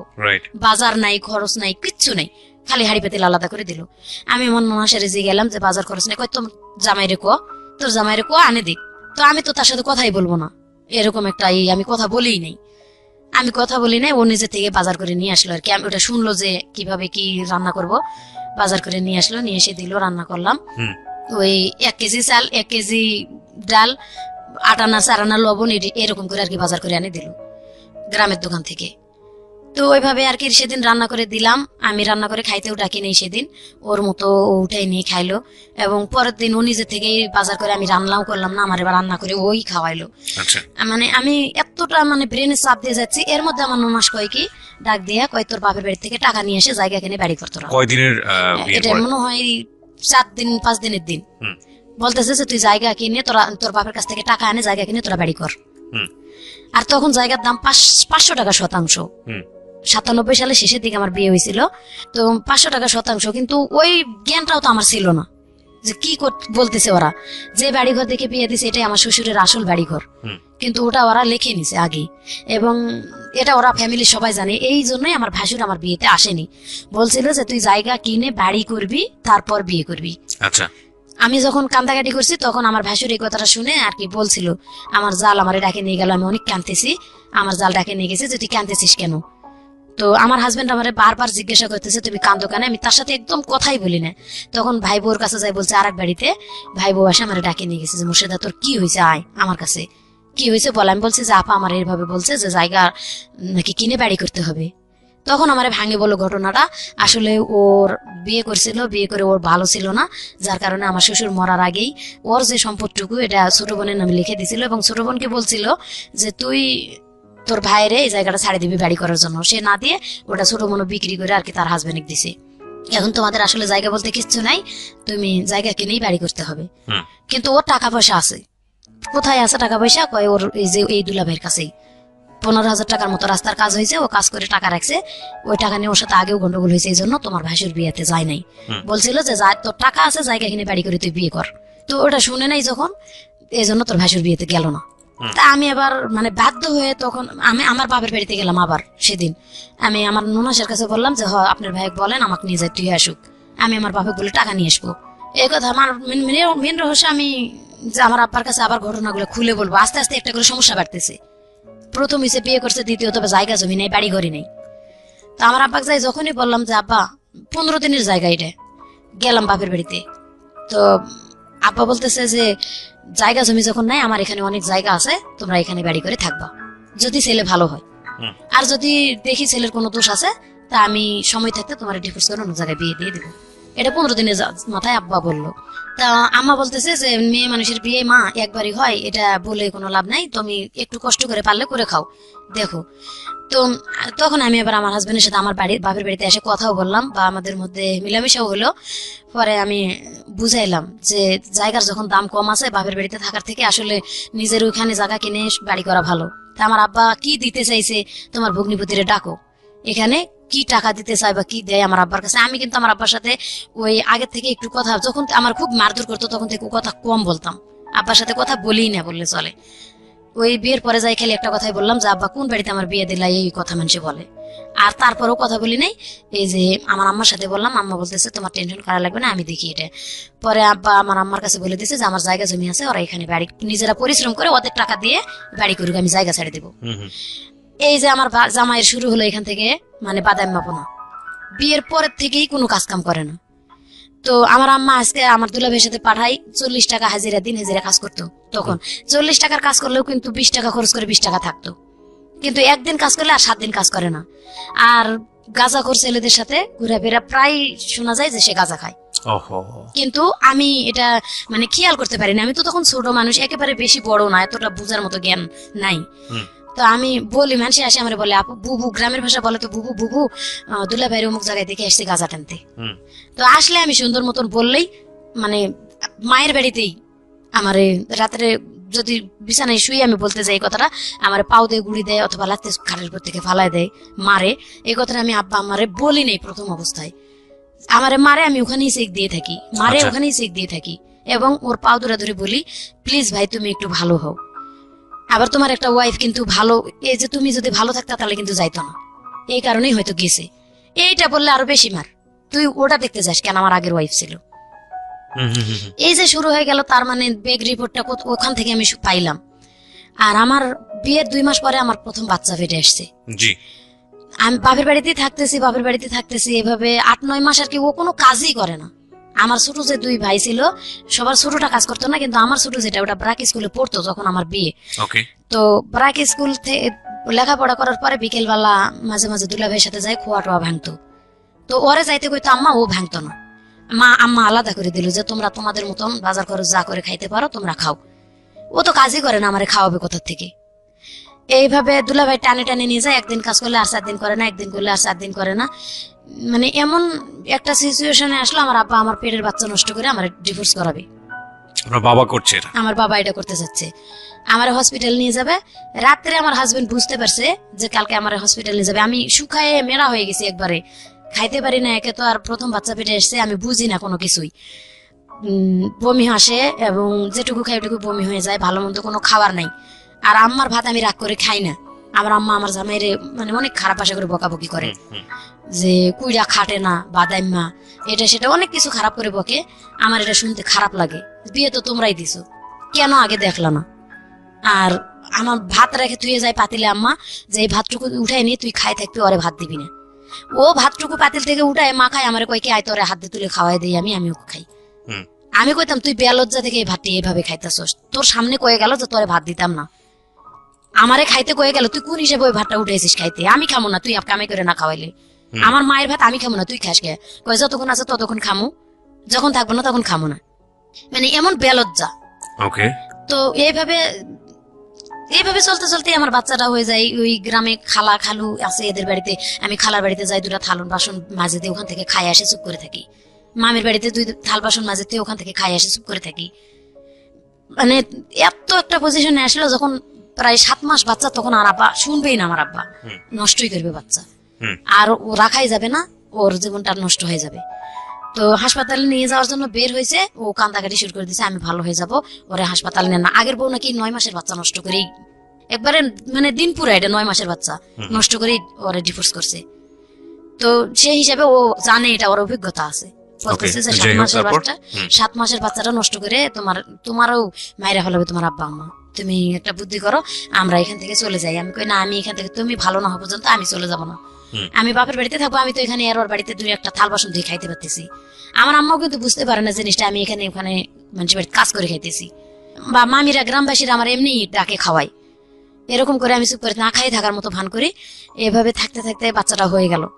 বাচ্চাটা হওয়ার পরে 5 দিন পর্যন্ত আমার আম্মার ঘরেই খাইলাম। 5 দিনের পরে ওরে বকাবকি শুরু করলো, ও চলে গেল। নতুন একটা সাইকেল কিনে দিল আম্মা, কিস্তি তুলে বললো একটা সাইকেল কিনে দিলাম, তুমি রাজমিস্ত্রি কাজ করো আমার বড় জামাইয়ের সাথে। বড় জামাই কাজ করে, ওদের সাথে কাজ করলে তুমি যে হাজিরা পাবা অন্তত 7 দিন পরে 40 টাকা কিস্তি চালাতে পারবা, আর সংসারও চালাতে পারবা, বাচ্চা হয়েছে যেহেতু। ও 1 সপ্তাহ মনে হয় ঠিক মতো চালালে, প্রথম 1টা কিস্তি নাকি 2টা কিস্তি ঠিক মতো দিছে, আমার মনে নাই। তারপরে ও সাইকেলটা নিয়ে কাজ করার উচিলে বের হয়ে চলে গেছে। আচ্ছা। যায় আর আসে নাই বাড়িতে, আসে নাই। আমি তখন কিন্তু আতুর ঘরে, আমার আব্বাও তখন বাড়িতে নাই। আমার আব্বা আগে থেকেই মাঝে মাঝে বাড়িতে থাকতো না, 4-5 মাস। আমার বাচ্চা যে সময় হয়েছে ওই সময় আমার আব্বা বাড়িতে নেই। ওকে। আমার আম্মারও দিন কষ্টে যাইতেছে খুব।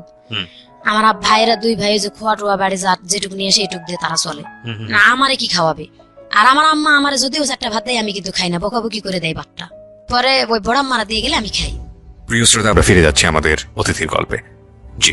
এভাবে যখন 13-14 দিন হয়ে গেল, বাচ্চার বয়স প্রায় 23 দিনের মতো, সেদিন হঠাৎ করে ব্যাগ ভরা বাজার নিয়ে আমার জামাই বাড়িতে উপস্থিত। মানে কি বলবো, এদিন আনন্দর আর শেষ নাই। ব্যাগ ভরে 2টা মিনু শাড়ি ইন্ডিয়া থেকে, এবং বাচ্চার জন্য একটা তোয়ালা, বাচ্চার জন্য 2টা গেঞ্জি প্যান্ট, এভাবে নিয়ে ব্যাগ ভরে চাল ডাল মাছ তরকারি নিয়ে চলে আসছে। সাইকেল নাই। তো বাড়িতে এসে ঢুকা দেখে আম্মা বলতেছে সাইকেল কোথায়? কই সাইকেল আছে। ভাত রান্না করলাম, খাওয়াইলাম। ও তো 12-13 দিন পর বাড়িতে আসছে, আমিও মানে আনন্দতে যেহেতু বাজার করে নিয়ে আসছে, যাক ভালো হয়ে গেছে। ও রান্না বান্না করে খাওয়াইলাম। আমার মামি বলতেছে যে তুই যে রান্না করে খাওয়াইলি, দেখ তোর সাইকেল বিক্রি করা টাকা দিয়ে তোর বাজার করে নিয়ে এসে খাওয়াইছি। আমি বলতেছি যে না, সাইকেল বিক্রি করবি কা? ও তো বলছে সাইকেল আছে। আম্মা ভাত খাইতে দিয়ে বসে, আম্মা চালাক কত, ভাত খাইতে দিয়ে বলতেছে যে সাইকেল কোথায়? তখন বলতেছে সাইকেল নিয়ে আমি শাড়ির টিপ মারতে গেছিলাম ইন্ডিয়ার থেকে, তো ওখানে বিটিআরে ধরছে সাইকেলটা। আম্মা বলতেছে তুই এখন আমার বাড়ি থেকে বের হবি, তোরা ঝাড়ু দিয়ে পিটাইয়ে বাড়ি থেকে বের করবো। তুই বিক্রি করছিস না বিটিআরে দিয়েছিস তা জানি না, এখন সারাটা বছর কিস্তি চালাবে কে? তুই তো বউরে ভাত দিতে পারিস না।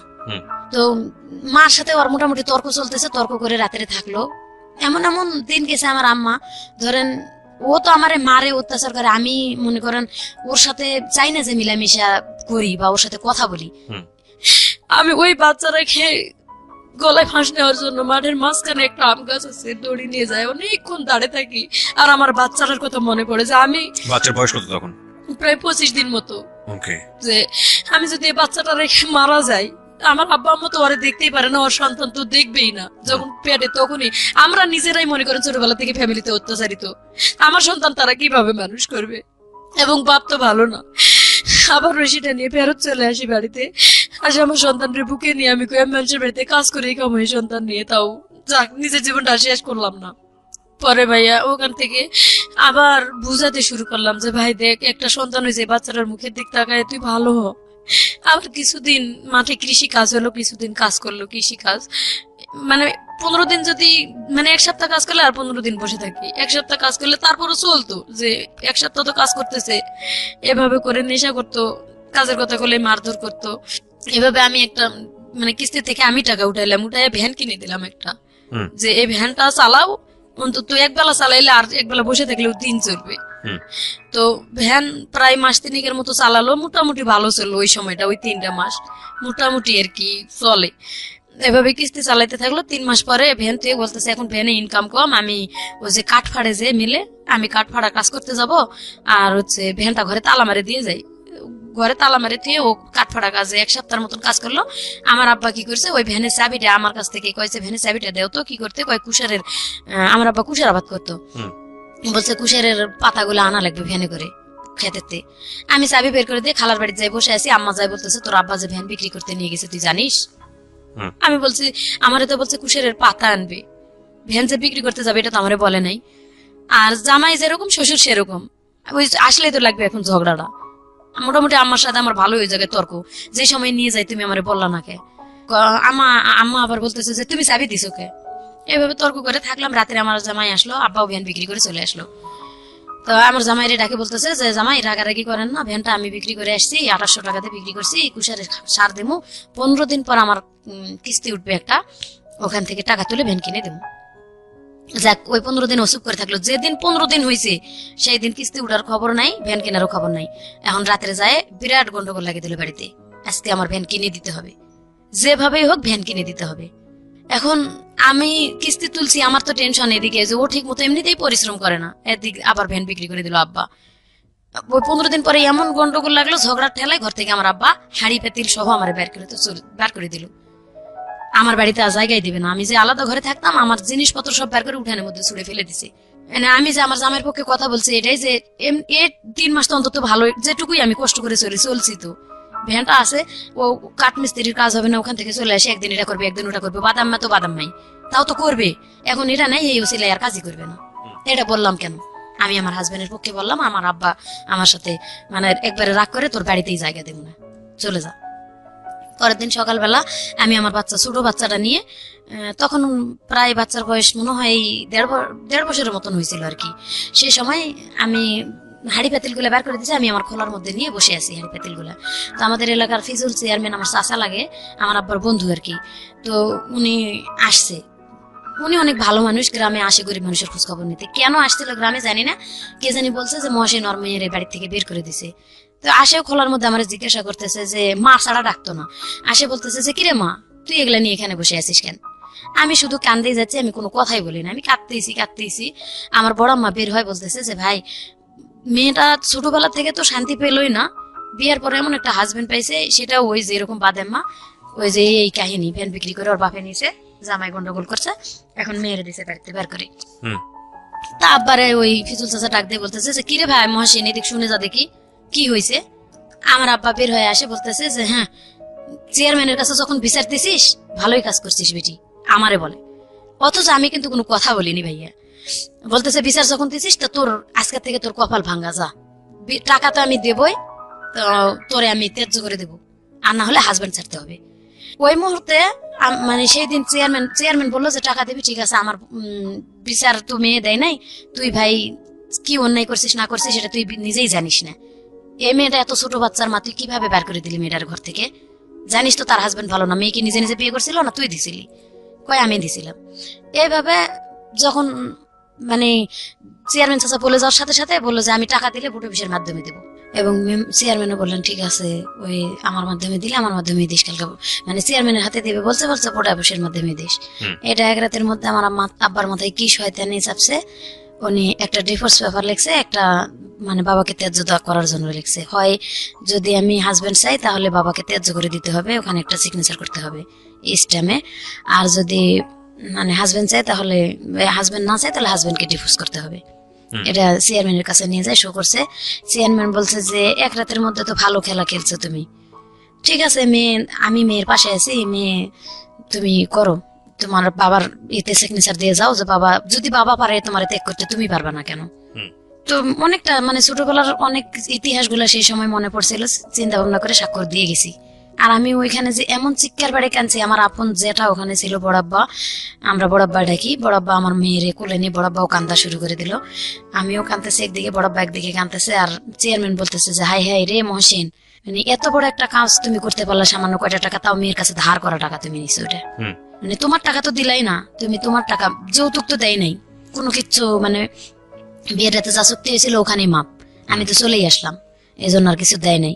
তো যাক আলহামদুলিল্লাহ, আমি বললাম যে এখান থেকে আমি সরলাম, পরে গ্রামে এক বাড়িতে আরেক বাড়ি থেকে আরেক বাড়ি থেকে আরেক বাড়ি থেকে এরকম মানে মানুষের বাড়ি বাড়ি থাকা শুরু করে দিলাম, আচ্ছা বাপের বাড়ি থেকে বের হয়ে। আচ্ছা, তো হাজবেন্ড তখন কি করছিল? হাজবেন্ড তখন ওই একদিন কাজ করে, ওই একই অবস্থায় রাজমিস্ত্রির কাজ, মানে লেবারি। হাজবেন্ড কি সবাই মানুষের বাড়িতে থাকছিলেন নাকি? হ্যাঁ, ওকে আচ্ছা। নিয়েই আর কি শুরু করলাম ওর সাথে। তখন সবাই বুঝাইলো ওই বুড়ো অফিসের মাধ্যমে যে তুমি যদি এই স্ত্রী নিয়ে করে খাইতে না পারো, তো আর জীবনে কোনো মেয়ে নিয়ে করে খাইতে পারবা না, আচ্ছা আর তুমি একটা পুরুষ পুরুষ হইতে শিখো। তো ও বললো যে আজকের পর থেকে আমি চেষ্টা করবো ওরে কিছু করে খাওয়ানোর জন্য, যেহেতু বলতেছে যে তোমার জন্য সে বাপকে ত্যাগ করে দিল, তুমি যদি এই মেয়েটাকে রাস্তায় ফেলে দাও তাহলে বুঝবো তুমি ও মানুষ একটা। আচ্ছা এভাবে বলার পরে ও বললো ঠিক আছে আমি যেখানে থাকবো ওরে নিয়েই থাকবো। তো আমাদের গ্রামে একজন লোক থাকতে দিল, একটা চৌকি কিনলাম ভাইয়া, চৌকি কিনে সেই চৌকির মাপে আর কি পলিথিন দুই পাশে দিয়ে বাঁশ দিয়ে বাঁধে মোড়াই রাখতাম, দিনের বেলা, রাতের বেলা পলিথিন ফলাই ঘুমাইতাম। খাবার দাবার তাদের ঘরে রাখতাম, তারা তালা দিয়ে যতক্ষণ যাইতো এদিক সেদিক কাজ করতে গ্রামের মানুষ, আবার যখন আসতো ততক্ষণে ঘর খুলে খাইতাম, কিন্তু ওই থাকাটা বাহিরে আর কি বারান্দায়। আচ্ছা এভাবে থাকতে শুরু করলাম, কিন্তু 2-4 দিন কাজ করে আর করে না, 2-4 দিন কাজ করে ওই একই অবস্থায় চলতে লাগলো। এভাবে মানে আমার আব্বা মানুষের কাছে শুনে কয় এই মেয়ের কপালে অনেক দুর্গতি আছে। মানে হাজবেন্ডকে আমি বললাম যে ভাই তুমি এখনো দেখো এই কথাগুলা তোমার শরীরে কি হিট করে না, এগুলা হিট করেও তো তুমি কিছু করতে পারো।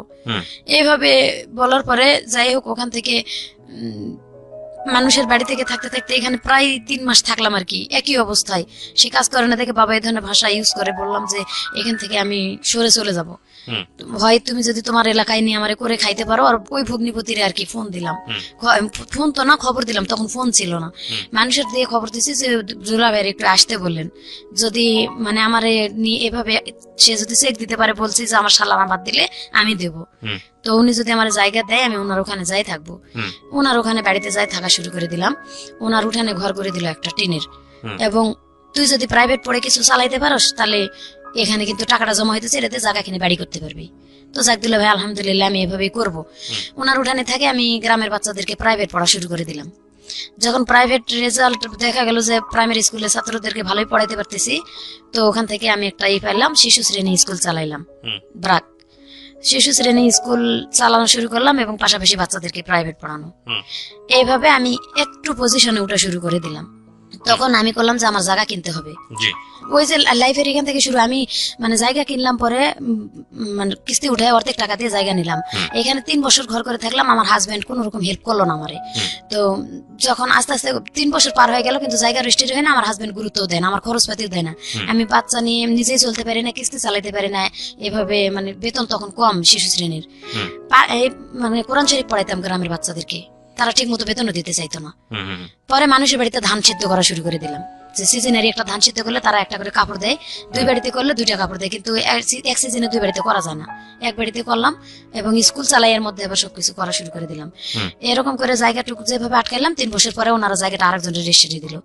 ওই জায়গা ওখান থেকে রেজিস্ট্রি দেওয়ার পর আঘাতের পর আঘাতই পাচ্ছি ভাইয়া। আমার বাপের বললাম একটু হেল্প করতে, আমার বাপ কোনো হেল্প করলো না।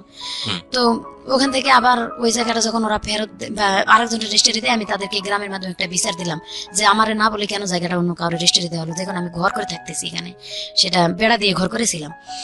তো ওখানে আমার ছোট মেয়েটা পেটে আসলো, ছোট মেয়ে পেটে থাকাকালীন আমি মানে বাচ্চা পেটে নিয়ে আমি কোথাও যাবো না যাবো, 1টা বছর আবার ওরা থাকতে সময় দিল। এই 1 বছর আমার হাজবেন্ড অনেক বুঝাইলাম যে ভাই তুমি আরেকটু কিছু করো যাতে জায়গা, আমি কেবল তো একটু পজিশনে আসছি। তো তখন ও চুরি চামারি করা শুরু করে দিল আবার আমার হাজবেন্ড, যার কারণে কারেন্টের পোল থেকে কারেন্টের তার থেকে সরকারি টিউবওয়েল এলাকার মানে যত কিছু আছে ভাইয়া, না বললে আপনি বুঝবেন না আমার মানে আমি কোথা থেকে আঘাত পাই, কোথায় আসছি। মানে যা আছে তোর চারপাশে যা পাচ্ছিল সব চুরি করছে, সব চুরি করা শুরু করে দিল। তো ওরা আমি এটা বলতাম আপনার বাবার অভ্যাসের কিছুটা ওনার মধ্যে চলে আসছে। চলে আসছে, তখন আমি এক অত্যাচার থেকে আরেক অত্যাচারে চলে আসলাম। এবং আমার 2টা বাচ্চা, তখন আমি পারি না কিস্তি চালাইতে। এইভাবে যখন চুরি চামারি শুরু করে দিল, আমি না করে দিলাম যে ভাই তুই এটা করিস না। আমি ওর এক কথায় ওর কামাই খাওয়া বন্ধ করে দিলাম, তুই তোর মতো থাক, আমি আমার মতো থাকি। আমি আমার বাচ্চাদেরকে নিয়ে আমি ধান সিদ্ধ করে খাই বা এটা ওটা করে আমি আমার বাচ্চা দুটো মানুষ করবো। কিন্তু তোরা আমি ডিভোর্স, কি কারণে তোরা ডিভোর্স করবো না? আমার বাপ আমারে, আমার বাপেরে আমি কিন্তু ত্যায্য করে দিয়ে এসেছি তোর কারণে। এই মানে প্রসঙ্গটা ধরে আমি কিন্তু আর ডিভোর্স করতেছি না। আর বাচ্চা আমি এখান থেকে বা ধরে গেলে আমার অন্যখানে বিয়ে হতে হবে। আমি যার কারণে আমি এখান থেকে বের হতে পারতেছি না। তুই তোর মতো থাক, তুই বিয়ে শাদী করে সংসার করলে কর। এইভাবে আমি বাচ্চা দুটো নিয়ে গ্রামে থাকা শুরু করে দিলাম। তারপরে আরো 1 বছর পরে আমি ওই জায়গাটা বাদ দিয়ে আমি আর 7 শতাংশ জায়গা কিনলাম। তখন আমার বাবারে ডাকলাম যে আমার জায়গাটা রেজিস্ট্রি করে দিতে। আচ্ছা, এই সম্পর্কে আমি জানি না। ওই ভগ্নিপতি যে বাড়িতে বের করে দিল তারেও ডাকলাম, যেহেতু আমি জায়গাটুকু নিলাম কষ্ট করে, রেজিস্ট্রি করে দিল। তারা বলতেছে যে তুই তোর হাজবেন্ডের নামে দিস না। তো আমি ওর নামে দিলাম এই কারণে, যদি আমি আগে মারা যাই ও কোথায় থাকবে? ওরা তো আমি বাদ দিতে চাচ্ছি না। আমার বাবার উপর টিকে দিয়ে আমি ওরে নিয়ে করে খাইতে চাচ্ছি। ও যা মনে তাই করুক, ওটা ও খাবে, আমারটা আমি খাবো। তখন আমি কিস্তি উঠাইলাম, উঠায় 7 শতাংশ জায়গা কিনলাম। আচ্ছা, কিনে বাড়ি করলাম। ওইখানেও আবার মাঠের থেকে মাটি ঢয়ে, নিজে মাথায় করে মাটি ঢয়ে ঢয়ে ঘর করলাম, 2টা মাটির ঘর করে এখানে থাকা শুরু করে দিলাম। কিন্তু আমি যখন ঋণ হয়ে গেল, জায়গা অনেক 2-3টা সমিতি থেকে কিস্তি উঠাইছি, আমি আর কুলাইতে পারতেছি না। ঘর করার পর আমি আর গ্রামে থাকতে পারলাম না। এ বাড়ি ও বাড়ি থেকে চাল ধার করে খাওয়া শুরু করলাম, ধার করেও আর কুলাইতে পারতেছি না। মানে একেবারে ঋণের বোঝা আমার বেশি হয়ে যাইতেছে। তখন আমি ঢাকা চলে আসলাম, আমি ঢাকা চলে যাব। গ্রামের মানুষের কাছে, এর কাছে ওর কাছে 200-100 টাকা ধার নিলাম, যে 100-100 করে ধার দেন। আমার খালাতো মামাতো ভাই, মানে তখন আমার জামাই খুব হাত মারধর করতো আমারে, খুব প্রচুর। ও তখন আরো বেশি হলো। ওই যে ও যে কাজগুলো করে আমি করতে দেব না, যার কারণে আমার বেশি অত্যাচার শুরু করে দিল। প্রিয় শ্রোতা, আপনারা শুনছেন প্রাণ মিস্টার ম্যাঙ্গো ক্যান্ডি প্রেজেন্স জীবন গল্প। জীবন গল্পের অতিথির গল্পে আবারও ফিরবো, তার আগে আপনাদেরকে মনে করিয়ে দিচ্ছি, সিচুয়েশন যখন খুব কড়া, মন বসে না কোনো কাজে, তখন মন ঠিক করতে মুখ দিতে পারেন কাঁচা আমের স্বাদে Pran Mr Mango candy, good mood guaranteed. আর আমাদের আজকের এই গেস্টকে যদি আপনি দেখতে চান, প্লিজ চলে আসবেন আমার ইউটিউব চ্যানেলে। আমার ইউটিউব চ্যানেলের ঠিকানা হচ্ছে www.youtube.com/RJKebriafm। আমি আবারও বলছি www.youtube.com/RJKebriafm। চ্যানেলটি আছে কিবরিয়া আরজে নামেন। Please like this channel. আমরা ফিরে যাচ্ছি আমাদের অতিথির গল্পে। জি। কিন্তু যখন আমি এই যে বিপদে পড়ে গেলাম, যে আমি কিস্তি চালাইতে পারতেছি না, মানুষের কাছে মুখ দেখাইতে পারতেছি না, দোকানে বাকি, বাচ্চা দুটা তখন ছোট। তো বড় মেয়ের বয়স 5.5 বছর, 8.5 বছর, ছোট মেয়ের বয়স 3.5 বছর। তখন বড় মেয়ে মোটামুটি ভালো পজিশনে লেখাপড়া করতেছে, ক্লাস 5-এ। দেখতেছি রেজাল্ট ভালো, কিন্তু আমি পারতেছি না আর কুলাইতে। তখন আমার কিছু করতে হবে বাচ্চা মানুষ করতে গেলে। আমি এই যে ঢাকা চলে আসলাম গ্রামে, আমার বাপের বাড়িতে এসে বাপেরে বলে নেই যে আমি ঢাকা যাব। গ্রামে খালাতো চাচাতো মামাতো ভাইদের কাছে 100-100 করে টাকা, এর ওর বাড়ি থেকে সবাই 2 কেজি করে চাল আমার নিজের থেকে দিল, এটা নিয়ে যাও গ্রামে, যাই তুমি ঢাকা শহরে চাকরি করো। যেদিন আমি ঢাকা চলে আসবো সেদিন ওর বাবা চলে আসলো, আমিও যাব এবং আমি ওখানে যাই রিক্সা চালাবো, ভালো হবে আরো আমার জন্য। নিয়ে চলে আসছে আমার সাথে করে। 1 মাস বসে থাকার পরে পরিচিত হলো জায়গাগুলো, হওয়ার পরে ও রিক্সা চালা শুরু করে দিল।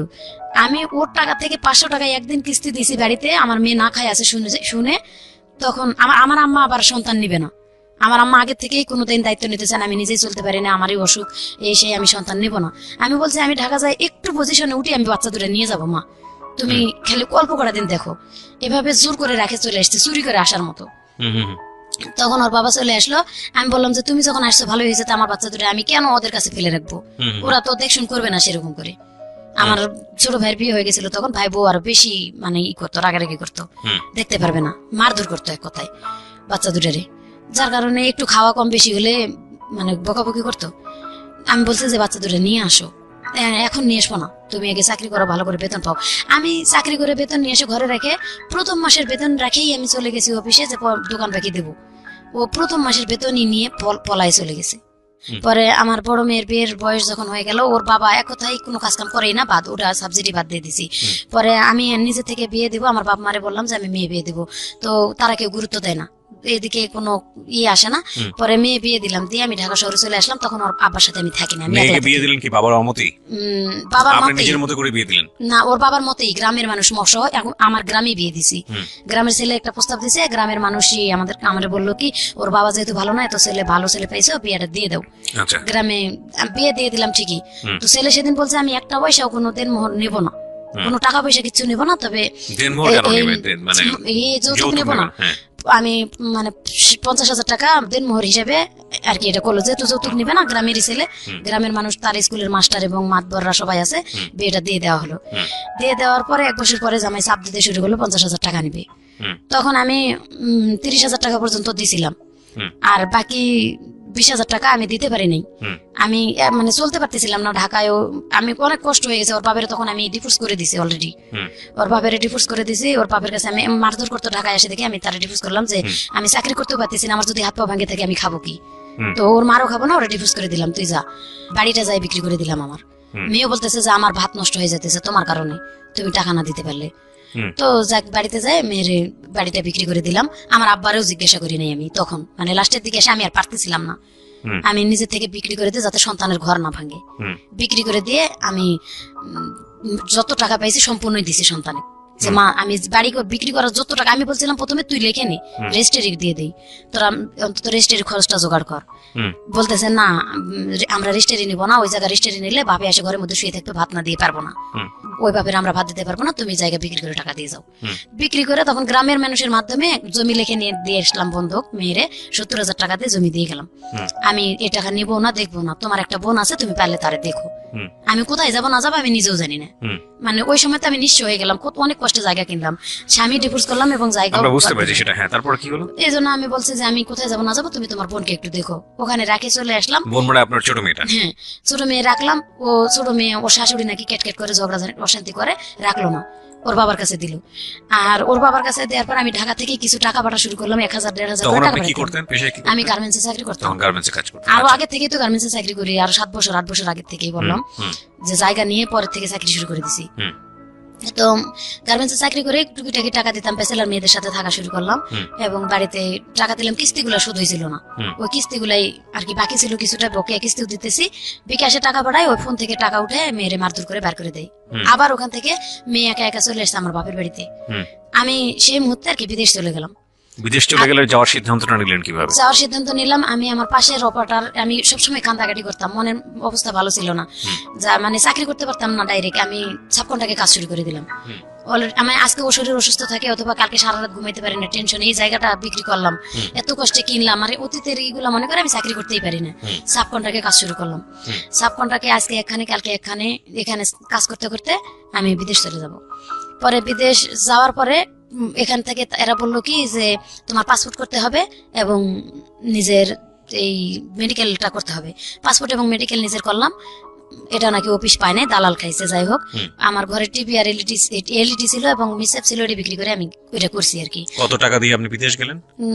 প্রায় 20,000 টাকার মতো খরচ হলো। কোন দেশে গেলেন? এটা সৌদি আরব চলে গেলাম। প্রথম জীবনের প্রথম জীবনে সৌদি আরব চলে গেলাম। আচ্ছা, কত সালের দিকে এটা? এটা 2015-তে। আচ্ছা, গেলেন তারপর? 15-র কোন মাসে, নভেম্বরেই মনে হয়ে গেছিলাম সম্ভবত। যাই হোক, গেছি। এরা বলছিল যে তোমার ওখানে গেলে 20,000 টাকা বেতন হবে এবং খাওয়া পড়া সব তারা দেবে, তুমি শুধু কাজ করবা, মাস শেষে বেতন নিবা। আচ্ছা, প্রথম গেলাম, যাই ওখানে সৌদিতে এক বাসা বাড়িতে আর কি কাজে দিল। তো বাসা বাড়িতে, কেমন বাসা বাড়ি ওটা? বাসা বাড়ি ওখানে মানে আর্মি বাসা, আর্মি চাকরি করে উনি। ওনার মায়ের দেখাশোনার কাজ দিল, কাজটা ভালোই পাইছিলাম। ওনার মার দেখাশোনা করতাম এবং বলছিল যে তুমি শুধু মায়ের দেখাশোনাই করবা। পরে আমার আস্তে আস্তে 1 মাস পরে আর কি ওনাদের বাড়ির কাজ পর্যন্ত করা শুরু করে দিল, চাপ সৃষ্টি করে দিল। পুরা বাড়ির 24 ঘন্টা মানে কাজের কোনো রেস্ট ছিল না। কি কাজ করতে হতো? রান্না বান্না থেকে শুরু করে থালা বাসন ধোয়া, টয়লেট ধোয়া, এবং ওনার আম্মার গোসল করা, বারবার টয়লেটে নিয়ে যাওয়া। ডায়াবেটিস ছিল, 107 বছর বয়স ছিল, 13 বছর ধরে উনি চোখে দেখতো না, ওনার সেবা যত্ন করা। তো আমি কাজে কখনো ক্লান্ত হই নাই, যে আমার বেতনটা ঠিক মতো দেবে। আচ্ছা, তো কত টাকা দিল বেতন আপনাকে? বেতন 16,000 টাকা, ওই দেশের 800 টাকা, বাংলাদেশে 16,000। এবং আমার টাকা থেকেই আমার মানে এই খাওয়াটা শুধু ওরা দিত, আমার কাপড় চোপড় তেল শ্যাম্পু যা কিছু লাগে সব আমার টাকা দিয়ে, ওই 16,000 টাকার মধ্যে। 16,000 টাকার মধ্যে। তো এই তো বাংলাদেশই ভালো ছিল। বাংলাদেশে অনেক ওখানে মানে জিনিসের দাম অনেক, যে শ্যাম্পু তেল সাবান যেটা কিনি কুলায় না, তো অনেকে জিনিসের দাম বেশি। তখন আমি গেছি যখন 2 বছর শেষ করে আসি, মানে দেখতেছি ভালো, এর থেকে ভালো পজিশনে অনেকে 1500 টাকা বেতন পায় এবং মালিকে খাওয়া পড়া দেয়। এক এক বাসায় কিন্তু এক এক রকম সিস্টেম। তো আমার যেখানে দিছে সেখানে আমার নিজের টাকা দিয়ে করতে হয়। আমি বলতেছি যাক, আমার লাইফটা তো চলতেছে, বাড়িঘর যেহেতু বাংলাদেশে নাই, এখানে অভিজ্ঞতা হইতেছে, অভিজ্ঞতাটা হোক, অন্তত আমি এরপরে অন্য জায়গায় চলে আসবো। 2টা বছর ধৈর্য ধরে করলাম, টাকা পয়সা বেশি পাইলাম না, যেটুকুই পাইছি ওই এই ছোট মেয়ের জন্য খরচ পাঠাইছি এবং আমার মোবাইল খরচ, আর যতটুকু সম্ভব ছোট মেয়ের বড় মেয়ের জামাইরে দিছি, যে জমি জমা আবাদ করে একটু টাকাটা বাড়ার চেষ্টা করো। ওরা জমি কয়েকটা পয়সাও লাভ হয় নাই, 1 পয়সাও লাভ হয় নাই, ওই টাকা খাটাইতে থাকলো। পরে আর তাদেরকে দিলাম না, দিতে পারলাম না। আমি আস্তে আস্তে আমার উপর চাপ দিতে থাকলো, তোমার খাবার নিজের বাড়তি কিছু খাইলে তোমার কিনে খাইতে হবে, ওদের খাবারটা আমরা খাইতে পারি না। ওখানকার কষ্ট হয়েছে, ওরা মুরগি একটা মানে বড় পাতিলে করে পানি সিদ্ধ করে বড় মুরগিটা, গোটা মুরগিটা চিরে শুধু ধুয়ে কোন রকম রক্ত সহই থাকে ওরকমই সিদ্ধ করে পানিটা, লবণ আর একটু মশলা দিয়ে, কি ধরনের মশলা দেয় ওটা গুঁড়া মশলা দেয় ওরা, দিয়ে পানির মধ্যে সিদ্ধ করে মুরগিটা তুলে পুড়তে দেয়, আর ওই পানির মধ্যে ভাত রান্না করে খায়। ওটি আমাদের খাওয়া সম্ভব হয় না, যার কারণে আমাদের আলাদা কিনে খাইতে হয়। তাই আলাদা খাইলে আমার টাকা দিয়ে কিনে সম্ভব হয় না। মানে কি গন্ধ লাগে বা এরকম কোনো কিছু? গন্ধ বলতে রুচি হয় না, এক কথায় ওই যে রক্তওয়ালা মুরগিটা বা মশলা ছাড়া আমরা তো কষায় মুরগি রান্না করে খাই, আর ওরা আস্তা পানির মধ্যে শুধু টকবক করে ফুটায় সিদ্ধ হলেই ওই যে পুড়ে চুলার মধ্যে দিয়ে হচ্ছে যে বেক করতে দেয় ভাই, যেটাকে বলে আপনার হচ্ছে হলো যে, যাই হোক ঠিক আছে, সমস্যা নেই। হ্যাঁ, তো ওই সিস্টেমটা ভালো লাগছিল না, ভালো লাগছিল না, মানে খাইতে পারতেছিলাম না। আমি বলতেছি এটা আমি খাইতে পারতেছি না, বলে তুই যদি আলাদা কিছু খাস তোর কিনে খাইতে হবে। হ্যাঁ, আমি আমার টাকাতে কিনেই খাচ্ছি, মানে আমি চাইতেছি যে আমার অভিজ্ঞতাটা হোক বা ভাষা জানি, এর থেকে ভালো জায়গায় যাতে আমি আসতে পারি। তখন এভাবে 2টা বছর কাটাই ভাই আমি চলে আসছি। চলে আসার পরে 4 মাস ছুটির পরে ওই এজেন্সিতেই যোগাযোগ করছি এবং বলছি যে আমি ভালো কোনো জায়গায় যাইতে চাই, আপনারা একটু সময় নেন, বেতন বেশি করে এবং ভালো জায়গায় দিবেন, যেখানে তারা অনেক মেয়ের আমি দেখে আসছি লেখাপড়া জানে না, ভালো ভাষাও বলতে পারে না, ভালো কাজও করতে পারে না, নামাজ কালামও পড়ে না, সেই মেয়েদেরকে যদি ওরা 1500 টাকা বেতন দেয় এবং খাওয়া পড়া সম্পূর্ণ দেয়, 30,000 টাকা কিন্তু থাকে যায়, তাহলে আমার কেন থাকবে না? ওয়াইফাই দেয়, ফোন ব্যবহার করতে দেয়। তো বলতেছে হ্যাঁ তোমার এরকমই হবে। এজেন্সির মাধ্যমে চলে গেলাম আর কি, এটাই তারা বললো। এজেন্সির মাধ্যমে যখন আমি ওখানে চলে গেলাম, প্রথম বাসাত যাওয়ার পরে সকাল 6টা থেকে রাতে 9টা পর্যন্ত কাজ। তো আমি বলছি যে আলহামদুলিল্লাহ আমি কাজ করব, কিন্তু আমার পজিশন, আমার বেতন বলতেছে তুই 1 মাস কাজ কর, তোরে ভালো লাগলে আমরা বেতন তোর যেটা চুক্তি করে আনছি এটাই দিব। কত চুক্তি করে আনছিস? আমি তো ওখান থেকে চুক্তি করে আসছি 1200 টাকা, যেহেতু 24,000 টাকা আমি পাই। 1500 টাকা দেওয়ার কথা ছিল, সেটা না দেখ 1200 টাকা দিবে এটা বলছিল এরা। বলতেছে যে না 1000 টাকা বেতন তুই পাবি। তখন থেকে আমি এজেন্সিতে জানা শুরু দিলাম যে আমার ওখান থেকে যা চুক্তি করে আনছেন, আমি 2 বছর থেকে গেছি, অনেক মেয়েরা টিকতেই পারে না, আমি যে টিকতেছি শুধু আমার লাইফটা গড়ার জন্য, যাতে আমি একটা নিজে গার্মেন্টস ফ্যাক্টরি দিতে পারি অথবা টেলার্সের দোকান দিতে পারি, ছোট মোটো করে চলতে পারি আমি। আমার একটা মেয়ে আছে, আর একটা বিবাহ দেওয়ার জন্য এই মেয়েটার আমার খরচ দিয়ে চালাইতে হয়। এদিকে তো বাংলাদেশে কিছুই নেই আসলে, কোথায় কিছুই নাই। আমার মেয়েটার কাছে রাখবো, আমার আম্মা রাখে না, আমার আম্মার কাছে যে রাখি আমার আম্মা রাখে না, মেয়েটারে বার করে দেয় বাড়িতে, জোর করে যেরকম রাখে সেরকম রাখি। তো তারা প্রথম মাসে বেতন আমার ওটাই দিল, দিয়ে বললো তোর টাকা থেকে তোর শীত আসছে, মানে গত বছর নভেম্বরে চলে গেছি আমি, বলছে যে তোর টাকা থেকে তোর সম্পূর্ণ করতে হবে। আমি তখন এজেন্সিতে ফোন দিলাম যে আমি এই বাসায় কাজ করবো না। কেন? আমি কই আমার খাবার আমার টাকা দিয়ে খাইতে কয়, কাপড় চোপড় আমার টাকা দিয়ে করতে কয়, আমি এটা করবো না। তখন এজেন্সি বললো যে ঠিক আছে, তুমি যেহেতু ভাষা জানো, কাজ কাম ভালো পারো, তোমার বাসা পাল্টে দেওয়া হচ্ছে।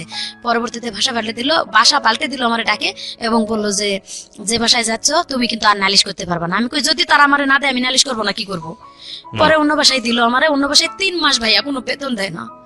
3 মাস বেতন দেয় না? অনেক মারধর করে আমারে। খাবারটা কিনে দেয় ঠিকই, মাছ কিনে এনে দেয় এবং গরুর মাংস কিনে এনে দেয়, রান্না কর খা, কিন্তু বেতন কোনো খবরই নাই। বেতনের কথা বললে কয় কি জানি কে দিবে আমি জানি না।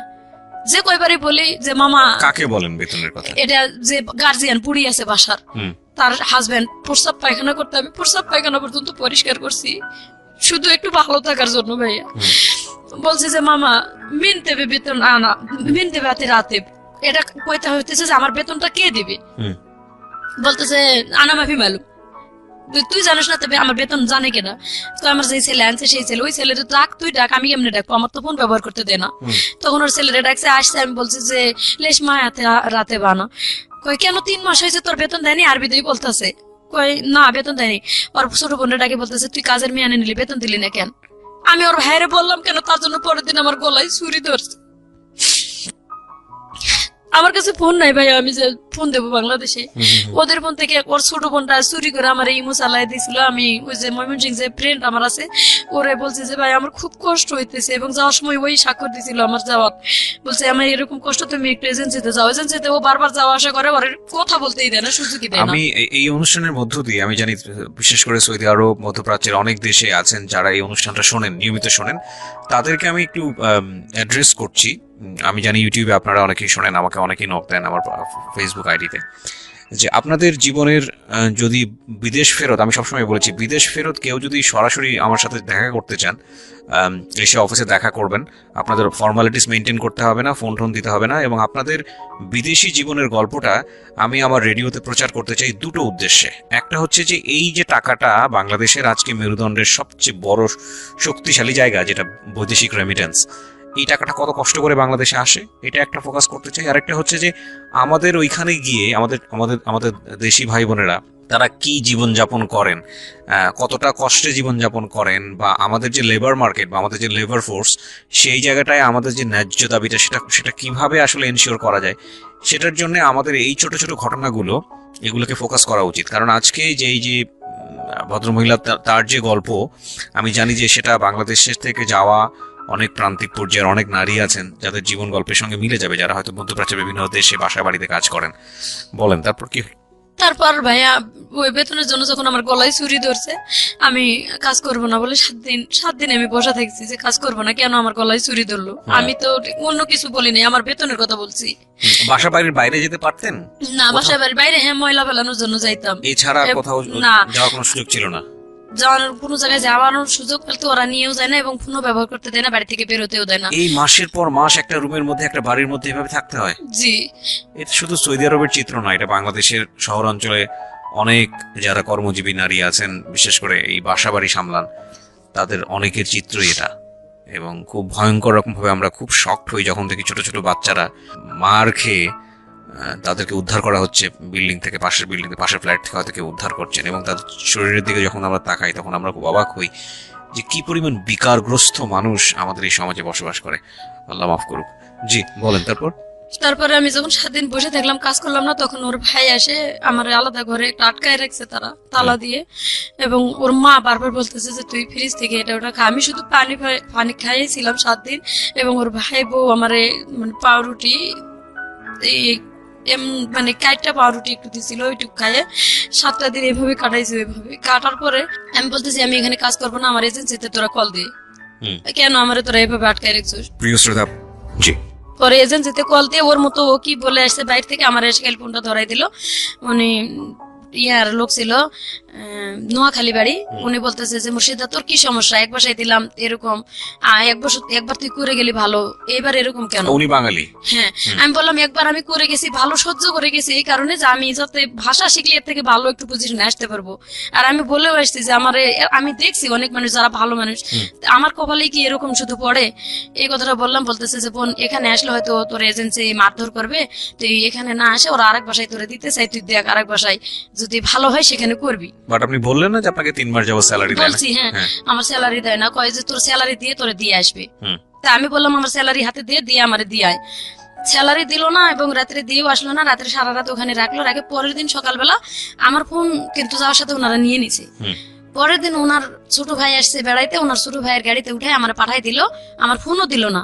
এবং আমার যে কাপড় চোপড় গুলো আমি নিয়ে গেছি, আমার ব্যাংকের চেক বই টই নতুন করে চেক নিয়ে গেছিলাম যে আমি আগের বার তো যা করছি এবার ব্যাংকে টাকা জমা বন্ধ, তো মেয়েটার জন্য কিছু করবো, সেই ব্যাংকের চেক তারা নিয়ে গেছে সবকিছু, মানে কোনো কিছু রাখে নাই। মোবাইলের সিম যত সব খুলে নিছে, 3টা সিম ছিল আমার কাছে, 3টা সিম ওই নিয়ে গেছে ওরা। নিয়ে যাওয়ার পরে আমি ওখান থেকে মানে পরের দিন ওর ভাই ছোট ভাই নিয়ে আরেক মেজো ভাইয়ের বাসায় নিয়ে আমার ধুয়ে দিল। তারপর আমি যাই কান্দাকাটি করলাম, আমার খাওয়া দেয় না, এতদিন ধরে আমি না খাইছি, খাইতে দিল, খায়াও বললো তার বাড়ি অপরিষ্কার, পুরা বাড়ি। সৌদিয়া মহিলারা ভাই এত খারাপ, আমাদের বাংলাদেশি মহিলারা এতটা খারাপ না যে ও তো কষ্ট করে আসছে। পুরা বাড়িটা ধোয়া, একবারে ছাদ থেকে নিচতলা পর্যন্ত ধোয়াইলো, বাড়ির ঘর থাল বাসন রান্নাঘর বক্স যা ছিল সব পরিষ্কার করাইলো। করানোর পর কয় কি তুই তো সুন্দর কাজ করতে পারিস, মিয়া মিয়া কাজ তোর, তো তোর এরকম করলো কেন, বেতন দিল না? তোর আমি আমার মায়ের বাসায় কাজে দেবো, তুই যাবি? আমি কই মায়ের বাসা আর বোনের বাসা বুঝি না, আমি এসে কাজ করতে, আমার মাস শেষ হবো বেতন দিব, এই বাসায় দিলে আমি যাবো, যে কোনো বাসা। 30 তারিখ যেদিন আসবে আমার বেতন দিব, 31 তারিখ পড়বে আমি কাজ করবো না বেতন না দিলে। তখন বলতেছে যে তোর কোনো সমস্যা হবে না, আমার মায়ের বাসায় আমি দিব। 3 দিন ওখানে রাখলাম, ওর মা আসার খবরই নাই। তখন 3 দিনের দিন আমি নিজে পুলিশের কাছে ধরা দিলাম। মানে সকালবেলা আমার মনে করছে যে আমি যাবো না, বাইরে তালা রাখে খুলে রাখে, ওর হাজবেন্ড কাজে গেছে চাকরিতে, আর্মি চাকরি করে। আমি চলে গেছি পুলিশের কাছে, পুলিশের কাছ থেকে জামারা আনছে, কয় অফিসে দিয়ে আসতেছি এখনই। এই কথা কয়, অফিসের কথা কয়, আমরা পুলিশের কাছ থেকে নিয়ে এসে বাসায় এসে বলতেছে যে কি লাভ মুর্শিদা, দেখ আমরা নিয়ে এসছি আবার, এখন যদি তোরা সারা জীবন আটকায় রাখি বেরোতে পারবি না। আচ্ছা, তখন আমি বললাম যে তোদের যদি মানবতা থাকে তো তোরা আমার আটকাবি না, আমি তোদের কি অন্যায় করছি? আমি তো তোদের বাসার কাজের মেয়ে না, তোরা আমার কালকা খাটাইছো, 3.5 দিন ফিরি রাখতেছস, আমি আসি। এতদিন আমার বাংলাদেশে যোগাযোগ করতে দিস না, আমার সন্তানটা কোথায় আছে আমি খোঁজ খবর নিতে পারতেছি না। এভাবে যখন বললাম তখন ওর বউ কইতেছে যে ওর সাথে রাগারাগি করিস না, আমি আমার মায়ের কাছে দিয়ে দিব। ওর মা আসলো, সামনাসামনি কথা হলো, আমার সাথে চুক্তি করালো ওর মার যে 7 দিন ওর মা দেখবো আমারে, আমি যদি ঠিক মতো কাজ করতে পারি তাহলে আমার তার বাসায় রেখে দিব, আর যদি আমার তাদের ভালো লাগে আমি থাকবো। এভাবে চলে গেলাম 7 দিনের জন্য। 7 দিনের কাছে 15 দিন রাখলো। 7 দিন কাজ করে বলতেছে যে তুই মিয়া মিয়া তোর কাজ ঠিক আছে, আর 7 দিন তুই দেখ যে আমাদের বাসায় কাজ করতে পারবি কিনা। ঠিক আছে, তাও দেখলাম। তখনও আমি বলতেছি যে আমার আগের 3 মাসের বেতনটা নিয়ে এসে দে। বলতেছে যে যদি আমরা তোর 15 দিন পর নিয়ে উকালা করে তাহলে তোর ওই বেতন এনে দিয়ে তোরে নিম। আচ্ছা, 15 দিন চলে গেল। সেদিন বলতেছে যে আজকে তোর 15 দিন হয়ে গেছে, আজকে থেকে তোর বেতনের শুরু, তুই কাজ করবি, আমরা উকালা করে নিতেছি। উকালা নিতেছিস, আমার বেতন এনে দে। আমরা জানি না কি অবস্থা, দেখেন কোন পজিশনে আমি আছি। ফোন দেওয়ার তো যোগাযোগই নেই, নাম্বারও দেয় না, ফোনও দেয় না, বলে কি যে আমরা জানি না। আচ্ছা, তোরা জানিস না, কে জানে আমার ওই বেতন কে আনে দিব? তখন আমি আর কিচ্ছু না বলে কান্দে কেটে কাজ করা শুরু করলাম। কাজ করতেছি, ওই 7 দিন পর ওই যে মেয়ের জামাই আর যার ছেলে আর কি শ্বশুর বাড়িতে দিল, ওই ছেলে আসছে এখানে শ্বশুর বাড়িতে, আমি আলাদা করে তার রুমে গেলাম। ওরা যাই যখন বললাম যে তোর মার বাসার বেতনটা তো আমি পাই নাই এখনো, আর ওদেরকে বললে ওরা গুরুত্ব দেয় না। তো ও মোটামুটি ভালো মানুষ ছিল, ওর সাথে সাথে ওর মার নাম্বার, মানে 3 মাস 4 মাস যাবত কি হচ্ছে, আপনার মেয়ে কোথায় আছে, কি অবস্থা কিছু জানেন না? কিছু জানি না আমি। কি ভয়ঙ্কর অবস্থা। পরে আমার আম্মা এদিকে বকাবকি করে শেষ করে দিতেছে, টাকা পয়সা পাঠায় না, আমি খারাপ মানুষ, আমার দেশে থেকে কুলাই নাই দেখে আমি বিদেশে গেছি। আহা, বলেন তারপর? পরে ভাইয়া আমি ওনারা বলার পরে উনি ওনার ছোট ভাই চাকরি করে পুলিশের ওখানেই, ওনার ভাইয়ের ফোন দিল, দিয়ে ওনার ভাই চলে আসলো ওনার কাছে আর কি, ভাই ভাই যায় দেখা করে 2 মাসের বেতন দিল আর কি। ওনার ভাই বলতেছে আমি 2 মাসেরটা দিতেছি আর আমার ছোট বোনের কাছে 1 মাসেরটা নিতে। তো ওই 2 মাসের বেতনটা আমার আনে দিল। দেওয়ার পরে আমি বললাম যে তুই আমারে দিলে আমি কই দিমু, তুই পাঠায় দে। তো ওই আবার আমারে নিয়ে ব্যাংকে চলে গেল, ওর শাশুড়ির কাছে বলে যে আমি ওরে ব্যাংকে নিয়ে গেলাম। যাওয়ার পরে ব্যাংকে পাঠাইতে পারলাম না, আবার ঘুরে আসে ওর ভাইয়ের নাম্বারে পাঠাইলো, ওর ভাই আবার ওখান থেকে পাঠাই দিছে আমার বাংলাদেশের টাকাটা, ওই 2 মাসের বেতনটা। কিন্তু তাও আমি আমার মেয়ের সাথে কথা বলতে পারলাম না। টাকাটা যে পাঠাইছে আমি শুধু ওই যে আমার ওই ফ্রেন্ড আছে ময়মন সিং, ওর ঈদের টাকাটা পাঠাইছি বিকাশে, এবং পাঠাইছি বলছি যে ভাই তুমি আমার মেয়ের খোঁজটা নিয়ে, আমার আম্মার আবার ইমো মোবাইল নাই, মানে আমার মেয়েরও নাই ছোট মোবাইল গুলা। পরে আমি বলছি যে তুই একটু আমার মায়ের কাছে টাকাটা পাঠাইয়া বলিস আমার মায়ের দেখতে, আমি যতদূর নাইছি আমার মাইয়াটা জানি তারা না ফালায়। ও যখন ফোন দিছে কয় তোমার মতন বন্ধু আছে যার বাপ মা লাগে না, তার তোমার কাছে যখন টাকা পয়সা পাঠায় সব টাকাই তোমার কাছে পাঠায়, তুমি সব আমাদের কাছে আসলে টাকা পয়সা দেয় না, যোগাযোগ করবে না দেখে, মানে টাকা দেবে না দেখে যোগাযোগ করে না, তাহলে তোমার সাথে কিভাবে যোগাযোগ করে? এই কথাটা বলার পরে বলছে বাড়ি থেকে বের করে দিব। তখন ও আনে আমার মেয়েকে মাদ্রাসায় ভর্তি করে দিছে। মেয়ে মাদ্রাসায় থাকতে পারবে না, এখানে ওরা কি হয়েছে আমি ওইখানে কিছুই করতে পারতেছি না, ওইখানে আমি আমার ফোন বন্ধ। আবার গেছে এভাবে আরো 3 মাস, মানে ওই বুড়ি বাবা 3 মাসের বেতন আটকাই দিছে। আমার সুন্দর মতন বুঝাই কয় যে তোর 4 মাসের 5 মাসের বেতন একবারে পাঠাবি, তোর কাজে লাগবো। 5 মাস হয়ে গেছে বেতন দেয় না, যখন আমি কাজ বন্ধ করে দিয়ে আবার পুলিশের কাছে গেছি। আচ্ছা, তখন 5 মাসের বেতনও পান না? 5 মাসের বেতন আবার পাই নাই, মানে ওদের ওখানকার 1 মাসের আছে আর বুড়ি 4 মাসের, জি মোটে 5 মাসের বেতন হয়ে গেল। এই 5 মাসের বেতন না পাই আমি চলে গেছি যখন, তখন ওখানকার 1 মাসের বেতনটা পুলিশের কাছে থাকাকালীন আনে দিল। আচ্ছা এবং বুড়ির ছেলে আসে ওদের সামনে আমার 100 টাকা গিফট করে, এটা বাংলাদেশে 2000 টাকা হয়, গিফট করে বলতেছে তোর ফোন আজকে তোর হাতে দেবো, ওয়াইফাই দেবো, নাহলে তোর সিম কিনে দেবো আমি পার্সোনাল আলাদা করে, তুই অল টাইম বাংলাদেশে যোগাযোগ করতে পারবি, এবং আমি তোর বেতন প্রত্যেক মাসে মাসে ক্লিয়ার করে দিব। আমি কই আগের 5 মাসের বেতনটা আমারে দেও। বলতেছে যে তোর আগের 5 মাসের বেতন এই যে ওরা 1000 টাকা দিয়েছে আগের মাসেরটা ওদেরটা, আর আমি আমারটা বাসায় যাই তোরে দিতেছি সব। এ টাকা নিয়ে বাসায় গেল, বাসায় যে দোকানে নিয়ে গেল, আমার দোকান থেকে কাঁচা বাজার যা যা লাগে আমি কি কি খাবো কিনে দিল সবকিছু। জি সেদিনটা পুলিশের কাছ থেকে আর কি লিখে দিয়ে নিয়ে আসলো, নিয়ে এসে কিনে দেওয়ার পরে আমি আবার 1 মাস, ওই 3 দিন 4 দিন পর কই এই 2 দিন পরে দিতেছি, 1 দিন পরে দিতেছি, করতে করতে আবার 1 মাস কাজ করলাম ফুল তাদের বাসায়। আচ্ছা আগের ওই 1 মাসের বেতনটা আমারে দিছে, কিন্তু এটা এই বেতনটা দেওয়ার কোনো খবর নাই। এভাবে আবার ওদের 5 মাসের বেতন জমলো। তো আগের 1 মাসের যে বেতন পাইছি আমি কুষ্টিয়ার এক ভাইয়া, আমি ময়লা ফেলতে আসে ওই কুষ্টিয়ার ভাইয়ারে দিয়ে আমি পাঠাই দিছি যে ভাইয়া আমি আমার ইমো নাম্বারটা দিলাম আর টাকাটা দিলাম, মানে বিশ্বাস করে যদি তুমি পারো একটু হেল্প করো, আমি খুব কষ্টে আছি।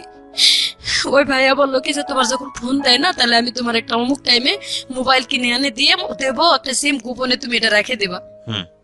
ভাইয়াটা আমার হেল্প করছে, আমি গোপনে একটা 1,000 টাকা দিয়ে আর কি আমি বলছি যে আমি বেতন এখান থেকে টাকা কাটে নিও ভাইয়া, নিয়ে আমার ফোন কিনে দিও। কই আমি পুরুষ মানুষ হয় যদি আপনি একটা বিপদে পড়া মেয়ের যদি টাকা নিয়ে ফোন কিনে দিই তাহলে আবার কেমন হলো। তবে ভাবি আমি একটা সিম সহ করে কিনে দিতেছি, তবে সিমটা যদি কোনো বাইসেন্স ধরা পড়ার মতন ভাব হয় সিমটা আপনি ভাঙে টয়লেটে ফেলাই দিন অথবা মুখের ভিতরে ঢুকাই রাখেন, যেহেতু ফিঙ্গার দিয়ে কিনতে হয় আমার যাতে সমস্যা না হয়। এভাবে ওনারা একটা ফোন কিনে দিল আমারে, দিয়ে ওই টাকাটা বাংলাদেশে পাঠাইছে। আমি ওই যে গোপনে এই ফোন থেকে আমি রাত্রে ঘুমাইতে গেলে ওই যে ময়মনসিংহে কল দেই, বড় ফোন থেকে ওরা কল দেয় আর আমি কন্ট্রাক্টে কথা বলি, মেয়ের খোঁজ খবর নিতেছি, মেয়ে কোথায় থাকলো, মাদ্রাসায় ভর্তি করাইছে। আমি অনেকটা হ্যাপি হলাম যে যাক মেয়েকে যখন মাদ্রাসায় ভর্তি করাইছে ও তো এখন বন্দি অবস্থায় থাকবে, আর কোনো ভয় নাই। মেয়ে নাকি 1 মাস লেখাপড়া করে কান্দাকাটি করছে আর পড়বে না ওখানে, বাপের কাছে বলছে, বাপে কয় তোর মানে খারাপ ভাষা করছে এখানে, যাই হোক ওখান থেকে ও রাগ করে কয় তোর কি লাগে তুই আমার মেয়েরে নিয়ে গেছিস কে, ওখান থেকে বের করে মানে মেয়ে নিজে নিজে পালে আসছে, ওখান থেকে বের হয়ে গ্রাম সম্পর্কে এক ভাইয়ের বাসা শহরে ওখানে থাকলো। ওই যে 5 মাসের বেতন তারা 5 মাস মানে টাকা হাতে চেপে ধরে 5 মাসের ফিঙ্গার নিল রাত্রে আমার কাছে নিয়ে, মাত্র 3 মাসের বেতন দিল, আর 2 মাসের বেতন কয় ব্যাংকের থেকে আনতাছে কয়ে বেতন ওই 3 মাসেরটা দিয়ে 3 দিন পরে আবার আমার কাছে রিপ্লাই 500 টাকা নিছে ওরা, নিয়ে বলতেছে কি যে 500 টাকাতে আমাদের ঘরে কোনো বাজার নাই, তুই আর 2,500 টাকা পাইতাছিস তো আমাদের কাছে, এটা সহ দিব। আমিও সহজ মনে দিয়ে দিছি ওই 500। এরপরে আর কোনো বেতন তাদের বাসায় আমি পাই নাই। পরে মাস পর্যন্ত কাজ আরো 1 মাস কাজ করলাম, কোনো বেতন পাই নাই। আমি যে বেতনটা দিয়েছে ওরা ব্যাংকের মধ্যে পাঠায়ও নাই, আমি ওই গোপনে ওই ভাইরে দিয়ে ফোন দিয়ে ভাই টাকাটা পাঠায় দেন, নাহলে ওরা আমার কাছ থেকে কোন সময় কাটে নেবে। ওই গোপনে আর কি ওই ভাইরে দিয়ে পাঠাইছি, ওরা কোনো প্রমাণ দেখাইতে পারেনি ওখানে যে ওরা আমাদের বেতন দিছে। এভাবে আসি 1 মাস যখন পার হয়েছে দেখলাম যে ওরা ভালো না। টাকাটা পাঠাতেন কাকে? এই যে কুষ্টিয়ার এক ভাই ওখানে। বাংলাদেশে কাকে পাঠাতেন? বাংলাদেশে এই ময়মনসিংহে এক ভাই আছে। না মাধ্যম জানতে চাচ্ছি না, আমি জানতে চাচ্ছি টাকাটা আপনি পাঠাচ্ছেন কাকে? এটা আমার ফ্রেন্ড, বললাম যে প্রথম বাংলাদেশ থেকে যাওয়ার সময় যে আমার হেল্প করলো। টাকাটা কি তার কাছে থাকতো? বাংলাদেশে আসলে আপনাকে দিবে এরকম কোনো কিছু? সে আমার মেয়েকে চালাইতেছে এখান থেকে দিয়ে, এবং তার কাছে মোটামুটি এখন বর্তমান 50-60 হাজার টাকা ক্যাশ আমার আছে। আচ্ছা এইটুকুই আর কি, 50-60 হাজার টাকা যা আছে ও খাবে না ভাই, আমি জানি। মানে কিছু কিছু মানুষকে মানে অবিশ্বাস করা যায় না। তো আমার এখনো বলছে যে টাকাটা দিচ্ছি, কিন্তু দিলে তো আমি নিজে থাকার জায়গায় পাচ্ছি না এখন। তো যাই হোক, পরে ওইখান থেকে যখন পলায় আবার পুলিশ না, আমি বেতনের জন্য ঝগড়া করলাম যে আমি আর কাজ করবো না। যখনই কাজ করবো না এই কথাটা বলা মাত্র আমার মায়েরা আটকায় দিয়ে ঘরের মধ্যে তারা মোবাইল টোবাইল কাড়ে নিয়ে গেল, যাতে পুলিশের কাছে আমি কল না দিতে পারি। 3 দিন পর্যন্ত আমার কোনো খোঁজ খবর করলো না ওই রুমের ভিতরে। আমি খাই থাকলাম না মরে গেলাম না বাঁচে থাকলাম। চাবি আমার কাছে ছিল ভাইয়া, চাবিটা রাখে আমি মানে ধৈর্য ধরছিলাম যে ওরা মনে বেতন যেহেতু এতদিনের এটা মনে হয় দেবে করে। 3 দিনের পর আমি এরা ক্ষুধার জ্বালা সহ্য করতে না পারে নামাজ পড়ার জন্য আমার ঘরটা ওরা খুলে দেয় না। 3 দিন প্রসাব পায়খানা আমি ঘরের মধ্যে পলিথিনে করে পেঁচায় রাখছিলাম। 3 দিনের দিন মঙ্গলবারে রাত্রে ওরা আটকায় রেখেছে, মঙ্গলবার গেছে, বুধবার গেছে, বৃহস্পতিবারে ভোরবেলা আমি ওয়ালের উপর দিয়ে ঘরের তালা খুলে ওয়ালের উপর ওয়াল টেপকায় পুলিশের কাছে গেছি। ওখান থেকে পুলিশরা 4 দিন পর্যন্ত তাদের কাছে রাখে, ওদেরকে ফোন দিয়ে ডাকে, ওরা আসে না, বলে টিকিট কেটে আসতেছি পাঠায় দিব, এই সেই ভেজাল করে দেয় না। লাস্টে পুলিশ এখানে একটা বড় সফরখানা আছে আর ওখানে আমাদের দিয়ে দিল যে 7 দিনের মধ্যে তোর টাকা পয়সা দিয়ে তোর সফর দিয়ে দিবে। 7 দিন পরে মোবাইল 2টা দিয়ে গেছে, কিন্তু আমার বেতন দেয় না ভাইয়া। পরে মোবাইল দিছে, মোবাইল ওরা নিয়ে ঢুকাই রাখছে এবং আমাদেরকে একটা বাড়ির মতো আছে, ওইখানে আমার মতন আরো অসহায় 55 জন মহিলা, মানে আগে থেকে 60 জন 70 জন আসতেছে যাইতেছে এভাবে 5 মাস আমি ওখানে কষ্ট করে আসলাম। ওখানে আসে দেখলাম আরো দুর্দশা অবস্থা। আরো যত মহিলারা আছে তারা 8 মাস 9 মাস ধরে আছে এবং তারা 2 বছর কন্ট্রাক্ট শেষ করছে, ওদের বেতন দেয় নাই। 3 My বছর goodness. 2 বছর যখন শেষ হয়েছে দেয় নাই, তখন আরো 1 বছর কাজ করছে একজন 55 বছর মহিলা, ওনার বাড়ি বগুড়া। ওই খালা এখন ওখানে বর্তমান 7 মাস পার হয়ে গেছে, 8 মাসে পড়ে গেছে এবং বাংলাদেশে কোনো যোগাযোগই করতে পারে নাই। এই আমি আসার 1 সপ্তাহ আগে ওদের সাথে ঝগড়া করে আর কি দেয় 2 মিনিট 1 মিনিট একটু কল দিয়ে যে আমরা ভালো একখানে আছি, বেশি কথা বলতে দেয় না, 2-4টা কথা বলে যাতে কাটে দেয় যে আমরা ভালো আছি, এইটুকুই মাত্র যোগাযোগ। ওখানে আমি চলে আসছি কিন্তু অনেক মহিলা অনেক কষ্টে আছে। আমি এইটুকু বলতে চাই যে আমার যা কষ্ট হয়েছে, আমি চাই না যে ওই ধরনের কষ্ট আরো মানুষ করুক। যদি কেউ নিজের পেটের দায়ে সৌদি যায়, সবাই যে খারাপ এটা আমি বলবো না ভাইয়া, কারো রিজিকটা আমি মারবো না। আছে কিছু মানুষ ভালো, কিন্তু যখনই দেখবে যে মালিক ভালো না, 1 মাসের বেতন দিচ্ছে না, তারা পুলিশের কাছে ধরা দিয়ে চলে আসুক। আমি আপনার লিসেনারদেরকে এটা বলতে চাই যে যদি মানে কেউ অসহায় হয়ে যাইতে চায়, যাক 1 মাস ট্রাই করার পরে তারা যেন পুলিশে ধরা দেয় এবং বলে যে আমি বেতন কিচ্ছু নিব না, আমার বাংলাদেশে পাঠাই দেন। যখনই বেতনের দাবি করতে গেছি আমার 5 মাস রাখছে, ওই বেতনও দেয় না এবং 5 মাস আমি ওখানে না খাই কষ্ট করে থাকলাম। এমনকি আমাদেরকে ব্যালেন্ডার করে কাঁচা মরিচ আর কাঁচা টমেটো ব্যালেন্ডার করে সাদা ভাতের লগে খাইতে দেয়, একবার করে ভাত দেয়, একটা করে স্যান্ডউইচ দেয়, পাউরুটি সকালবেলা, রাত্রে একটা করে রুটি সিদ্ধ ডালের লগে, এভাবে ওখানে খায় থাকা যায়। তারপরে আপনি দেশে আসলেন কিভাবে? আমি দাবি ছেড়ে দিলাম যে আমি বেতন নেব না, আমি কিয়ামতের দিন যদি বেতন পাই থাকি কিয়ামতের দিন নেবো, ওইভাবে ছাড়ে দিয়ে চলে আসছি। যখন না করছি তারও 2 মাস পরে আমারে পাঠাইছে, বেতন নিব না করার পরে 2 মাস পরে আমারে পাঠাইছে বাংলাদেশে। এবং বাংলাদেশে আসছি আমি তো আমার ফ্যামিলিতে, আমার মেয়ের তো আগেই বার করে দিয়েছে তারা বাড়ি থেকে। যোগাযোগ করতেছি, কথাবার্তা মায়ের সাথে বললাম, ঘুরে ফিরে কয় আমি নিজেই চলতে পারি না, তোমার সন্তানে কিভাবে চালাবো, তারে কিভাবে, আমি ঘুরে ফিরে ওই আগের কথাই। তো সন্তানটা আসছিল আমার এখানে, ভাগ্নির বাড়িতে ছিল, বোনের মেয়ে। আমি আসবো শুনে মানুষের বাড়িতে ছিল, খালাতো বোনের বাসায়, তারও আমি টাকা পয়সা দিতে পারি নাই, দেই নাই এখনো।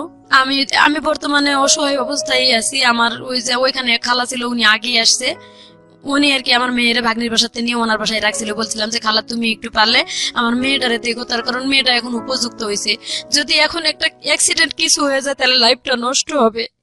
আমি চাই না মেয়েটার লাইফটা নষ্ট হোক। আমি মানে বড় করছি মেয়েটারে, একটু হাতে পায়ে বড় করতে পারছি কিন্তু লেখাপড়া করাইতে পারলাম না। আর এখন আমার নিজেরই থাকার জায়গা নাই, উপযুক্ত মেয়ে নিয়ে আমি কোথায় দৌড়াদৌড়ি করব?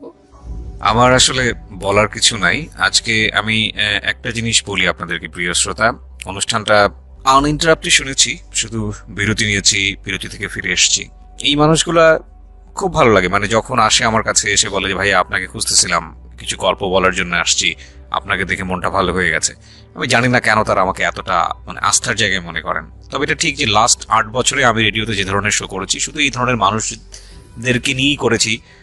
শুধু বলবো ম্যাক্সিমাম টাইপই আসলে এই প্রান্তিক পর্যায়ের মানুষ, যাদের আসলে সেভাবে ভয়েস রেজ করার জন্য বাংলাদেশের মিডিয়া আসলে খুব একটা কাজ করে না তাদেরকে নিয়ে। একবার প্রান্তিক পর্যায়ের মানুষ, এই ধরনের এই মানুষটা গ্রামে গঞ্জে একেবারে নিদেন পক্ষে খেটে খাওয়া একটা মানুষ, এবং এই মানুষটার জীবনে যে ঘটনাগুলো ঘটে গেছে এগুলো কোন কাব্যে এসছে, কোন উপন্যাসে এসছে, কোন কবিতায় এসছে বা কোথায় এসছে বলেন? আপনি যদি ঘাটেন তাহলে এই মানুষগুলোর চিহ্ন, এই মানুষগুলোকে নিয়ে কথাবার্তা বা আমাদের সাহিত্য সংস্কৃতির জায়গাটাতে বা আমরা অন্যান্য জায়গাতেও যদি বলি, কোয়ান্টিটির দিক থেকে বাংলাদেশে অধিকাংশ মানুষই হয়তো এরকম, কিন্তু তারা আমাদের সংস্কৃতি নমিনেট করতে পারে না তাদের ইকোনমিক কন্ডিশনের কারণে। যাই হোক, এগুলো আসলে উচ্চমার্গীয় কথাবার্তা, আমি বললে হয়তো অনেকেই বুঝতে পারবে না। আমি বরং সহজ করে কথাটা বলতে চাই যে তাদের আসলে এক্সেস নাই, তাদের ইনফরমেশনের এক্সেস নাই, তাদের মিডিয়া এক্সেস নাই, এবং বুভুক্ষ নাঙ্গা এভরি টাইম ফাইট করে যাওয়া মানুষ। দিন শেষে 2 বেলা 2 মুঠো আহার এবং কোন রকম মাথা গোঁজার ঠাই, এটার জন্যই সারা জীবন যুদ্ধ করে যাওয়া। এর মধ্যে সাহিত্য বলেন, সংস্কৃতি বলেন বা যেটাই বলেন না কেন, সেসবের জায়গা আসলে কোথায় আছে বলেন? তো সেই জায়গাটা থেকে আমি শুধু একটা কথাই বলতে পারি, আজকের এই জীবন গল্প শুনে মেসেজ যদি আপনি নিতে চান, সেই অর্থে মেসেজ হয়তো বিদেশের পার্টটাতে আপনি পাবেন, কিন্তু এছাড়া মেসেজ নাই। এটা একটা দুঃখ গাথার গল্প, কারণ আগাগোড়াই শুধু চরম পর্যায়ের বলা যেতে পারে যুদ্ধ বিধ্বস্ত একটা মানুষ, নিজের পরিবার নির্যাতিত, এরপরে স্বামীর পরিবারে নির্যাতিত, নিজের সন্তানকে বিয়ে দিয়েছে, সেখানেও কষ্ট পেয়েছে, এবং তারপরও মার কিছু স্বকীয় সত্তা থাকে সারা জীবন জুড়েই, সেটা সত্য। আর বাঙালি নারীর মা সত্তাটা আমি মনে করি এটা বেস্ট মা সত্তা, এবং এটা সারা দুনিয়ার মধ্যেই বেস্ট। কারণ বাঙালি নারীরা যারা মা হন তারা আর যাই হোক নিজের সন্তানের জন্য সবকিছু করতে পারেন। তো উনি ওনার ছোট বাচ্চাটাকে নিয়ে আমাদের স্টুডিওতে এসছেন, আমি দেখলাম উনি বাইরে বসে আছে। তো এটা আসলে মার একটা অনেক বড় কনসার্ন যে সন্তানটাকে যে কোনো ভাবেই হোক একটা ভালো জায়গায় অন্তত তার ব্যবস্থাটুকু করা। আমি বিশ্বাস করি প্রতিটি মানুষের সাথেই আল্লাহ আছেন, এবং প্রতিটি মানুষই যোগ্যতমভাবে বেঁচে থাকার জন্য লড়াই করে যাচ্ছেন, সুতরাং তিনি নিশ্চয়ই মুখ তুলে চাইবেন। কিন্তু আমাদের সামাজিক দায়বদ্ধতার জায়গাটা থেকে শুধু এতটুকুই বলার আছে, আজকের এই গল্পটা শুনে দুটো জিনিস হতে পারে। একটা হচ্ছে যে যারা মন খারাপ করে থাকেন, যারা মনে করেন ভালো নেই, তারা যারা অন্তত একটা ঘর আছে, মাথা গোজার ঠাঁই আছে, বিপদে পড়লে হাত বাড়িয়ে দেওয়ার জন্য কিছু মানুষ আছে, তারা অন্তত এই মানুষটার চেয়ে ভালো আছেন। সুতরাং আপনি ভালো আছেন, প্রথম কথা হচ্ছে এটা। আর দ্বিতীয়ত যেটা বিদেশ যাওয়ার ব্যাপারে, এটাই শুধু ফার্স্ট কেস না। আমি আমার জীবন গল্পে এর আগেও অনেক একটা কেস এনেছিলাম। বুঝে না বুঝে আমাদের দেশের মেয়েরা কিংবা যারা বিদেশে কাজ করতে যান, তারা অনেকেই ভুল পথে পা বাড়ান এবং তারপরে তারা ভিকটিম হন। আমি অবশ্যই আপনাদেরকে ইন্সপায়ার করি বিদেশে যাওয়ার জন্য, বৈদেশিক মুদ্রা আনার জন্য। এটা আপনার লাভ, দেশের লাভ, কিন্তু নিজের জীবনের ঝুঁকি নিয়ে নয়, অবৈধভাবে নয়। এবং বাংলাদেশ সরকার যে নীতিমালা করেছে, বাংলাদেশ সরকার যেভাবে যেতে বলেছে, সেটাই চেষ্টা করা উচিত। যদি হ্যাসল পোহাতেই হয়, যদি বৈধ উপায়ে গিয়ে যদি আপনার হ্যাসল পোহাতেই হয়, তাহলে আপনি বাংলাদেশে বসেই সেটা পোহান। যদি নিয়ম নীতি পালন করে আপনাকে বিদেশ যেতে হলে অনেক কাঠখড় পোড়াতে হয়, তাহলে আপনি বাংলাদেশে বসেই সেটা করেন। সেটাই কি ভালো না যে আপনি একটা অবৈধভাবে বা অন্য কোনো পথে আপনি বিদেশে গেলেন, যাওয়ার পরে আপনি দেখলেন যে আপনি একটা মহাসাগরের মধ্যে পড়ে গেছেন এবং খড়কুটো ধরে বাঁচার উপায় নাই। বরং বাংলাদেশে আপনি হ্যাসল ফেস করলে, সেটা লম্বা সময় ধরে ফেস করলেও আপনাকে কেউ না কেউ সাহায্য করার মতো থাকবে। আপনি দেশটা চেনেন, আপনার পরিবার আছে, কেউ না কেউ সাহায্য করার জন্য থাকবে। কিন্তু বিদেশের মাটিতে গিয়ে আপনি অবৈধভাবে গিয়েছেন, 10-15-20 হাজার টাকা দিয়ে চলে গেছেন, যাওয়ার পরে আপনাকে যেটা ফেস করতে হচ্ছে, এটার জন্য আপনাকে কেউ সাহায্য করার জন্য নাই। উনি হয়তো সুস্থভাবে ফিরে আসতে পেরেছেন, অনেকে সেটাও পারেন না। এবং আমরা যেটাই করি না কেন, দিন শেষে নিজের জীবনটা খুব মূল্যবান, খুব মূল্যবান। সুতরাং নিজের জীবনের প্রতি অ্যাটলিস্ট যেটাই হোক না কেন একটু যেন খেয়াল রাখি। এবং প্রিয় শ্রোতা, আমি জানি আমাদের আজকের এই জীবন গল্প হয়তো কোনো কোনো মানুষকে রিথিঙ্ক করার চেষ্টা করবে, তবে এটা ঠিক যারা আপনার প্রতিবেশী এরকম আছে, দৈন্যদশার মধ্যে আছে, নিদারুণ অবস্থার মধ্যে আছে, তারা যদি মনে করেন এরকম একটা ভুল সিদ্ধান্ত নিতে যাচ্ছে, যারা জীবন গল্প শুনলেন তাদেরকে অন্তত আপনারা সঠিক সিদ্ধান্ত নেবার জন্য সহায়তা করবেন। সো আজকের মতো এখানেই শেষ করছি। যারা এতক্ষণ আমার সঙ্গে আছেন তাদেরকে আরো একবার মনে করিয়ে দিচ্ছি, আপনারা শুনছেন প্রাণ মিস্টার ম্যাঙ্গো ক্যান্ডি প্রেজেন্স জীবন গল্প।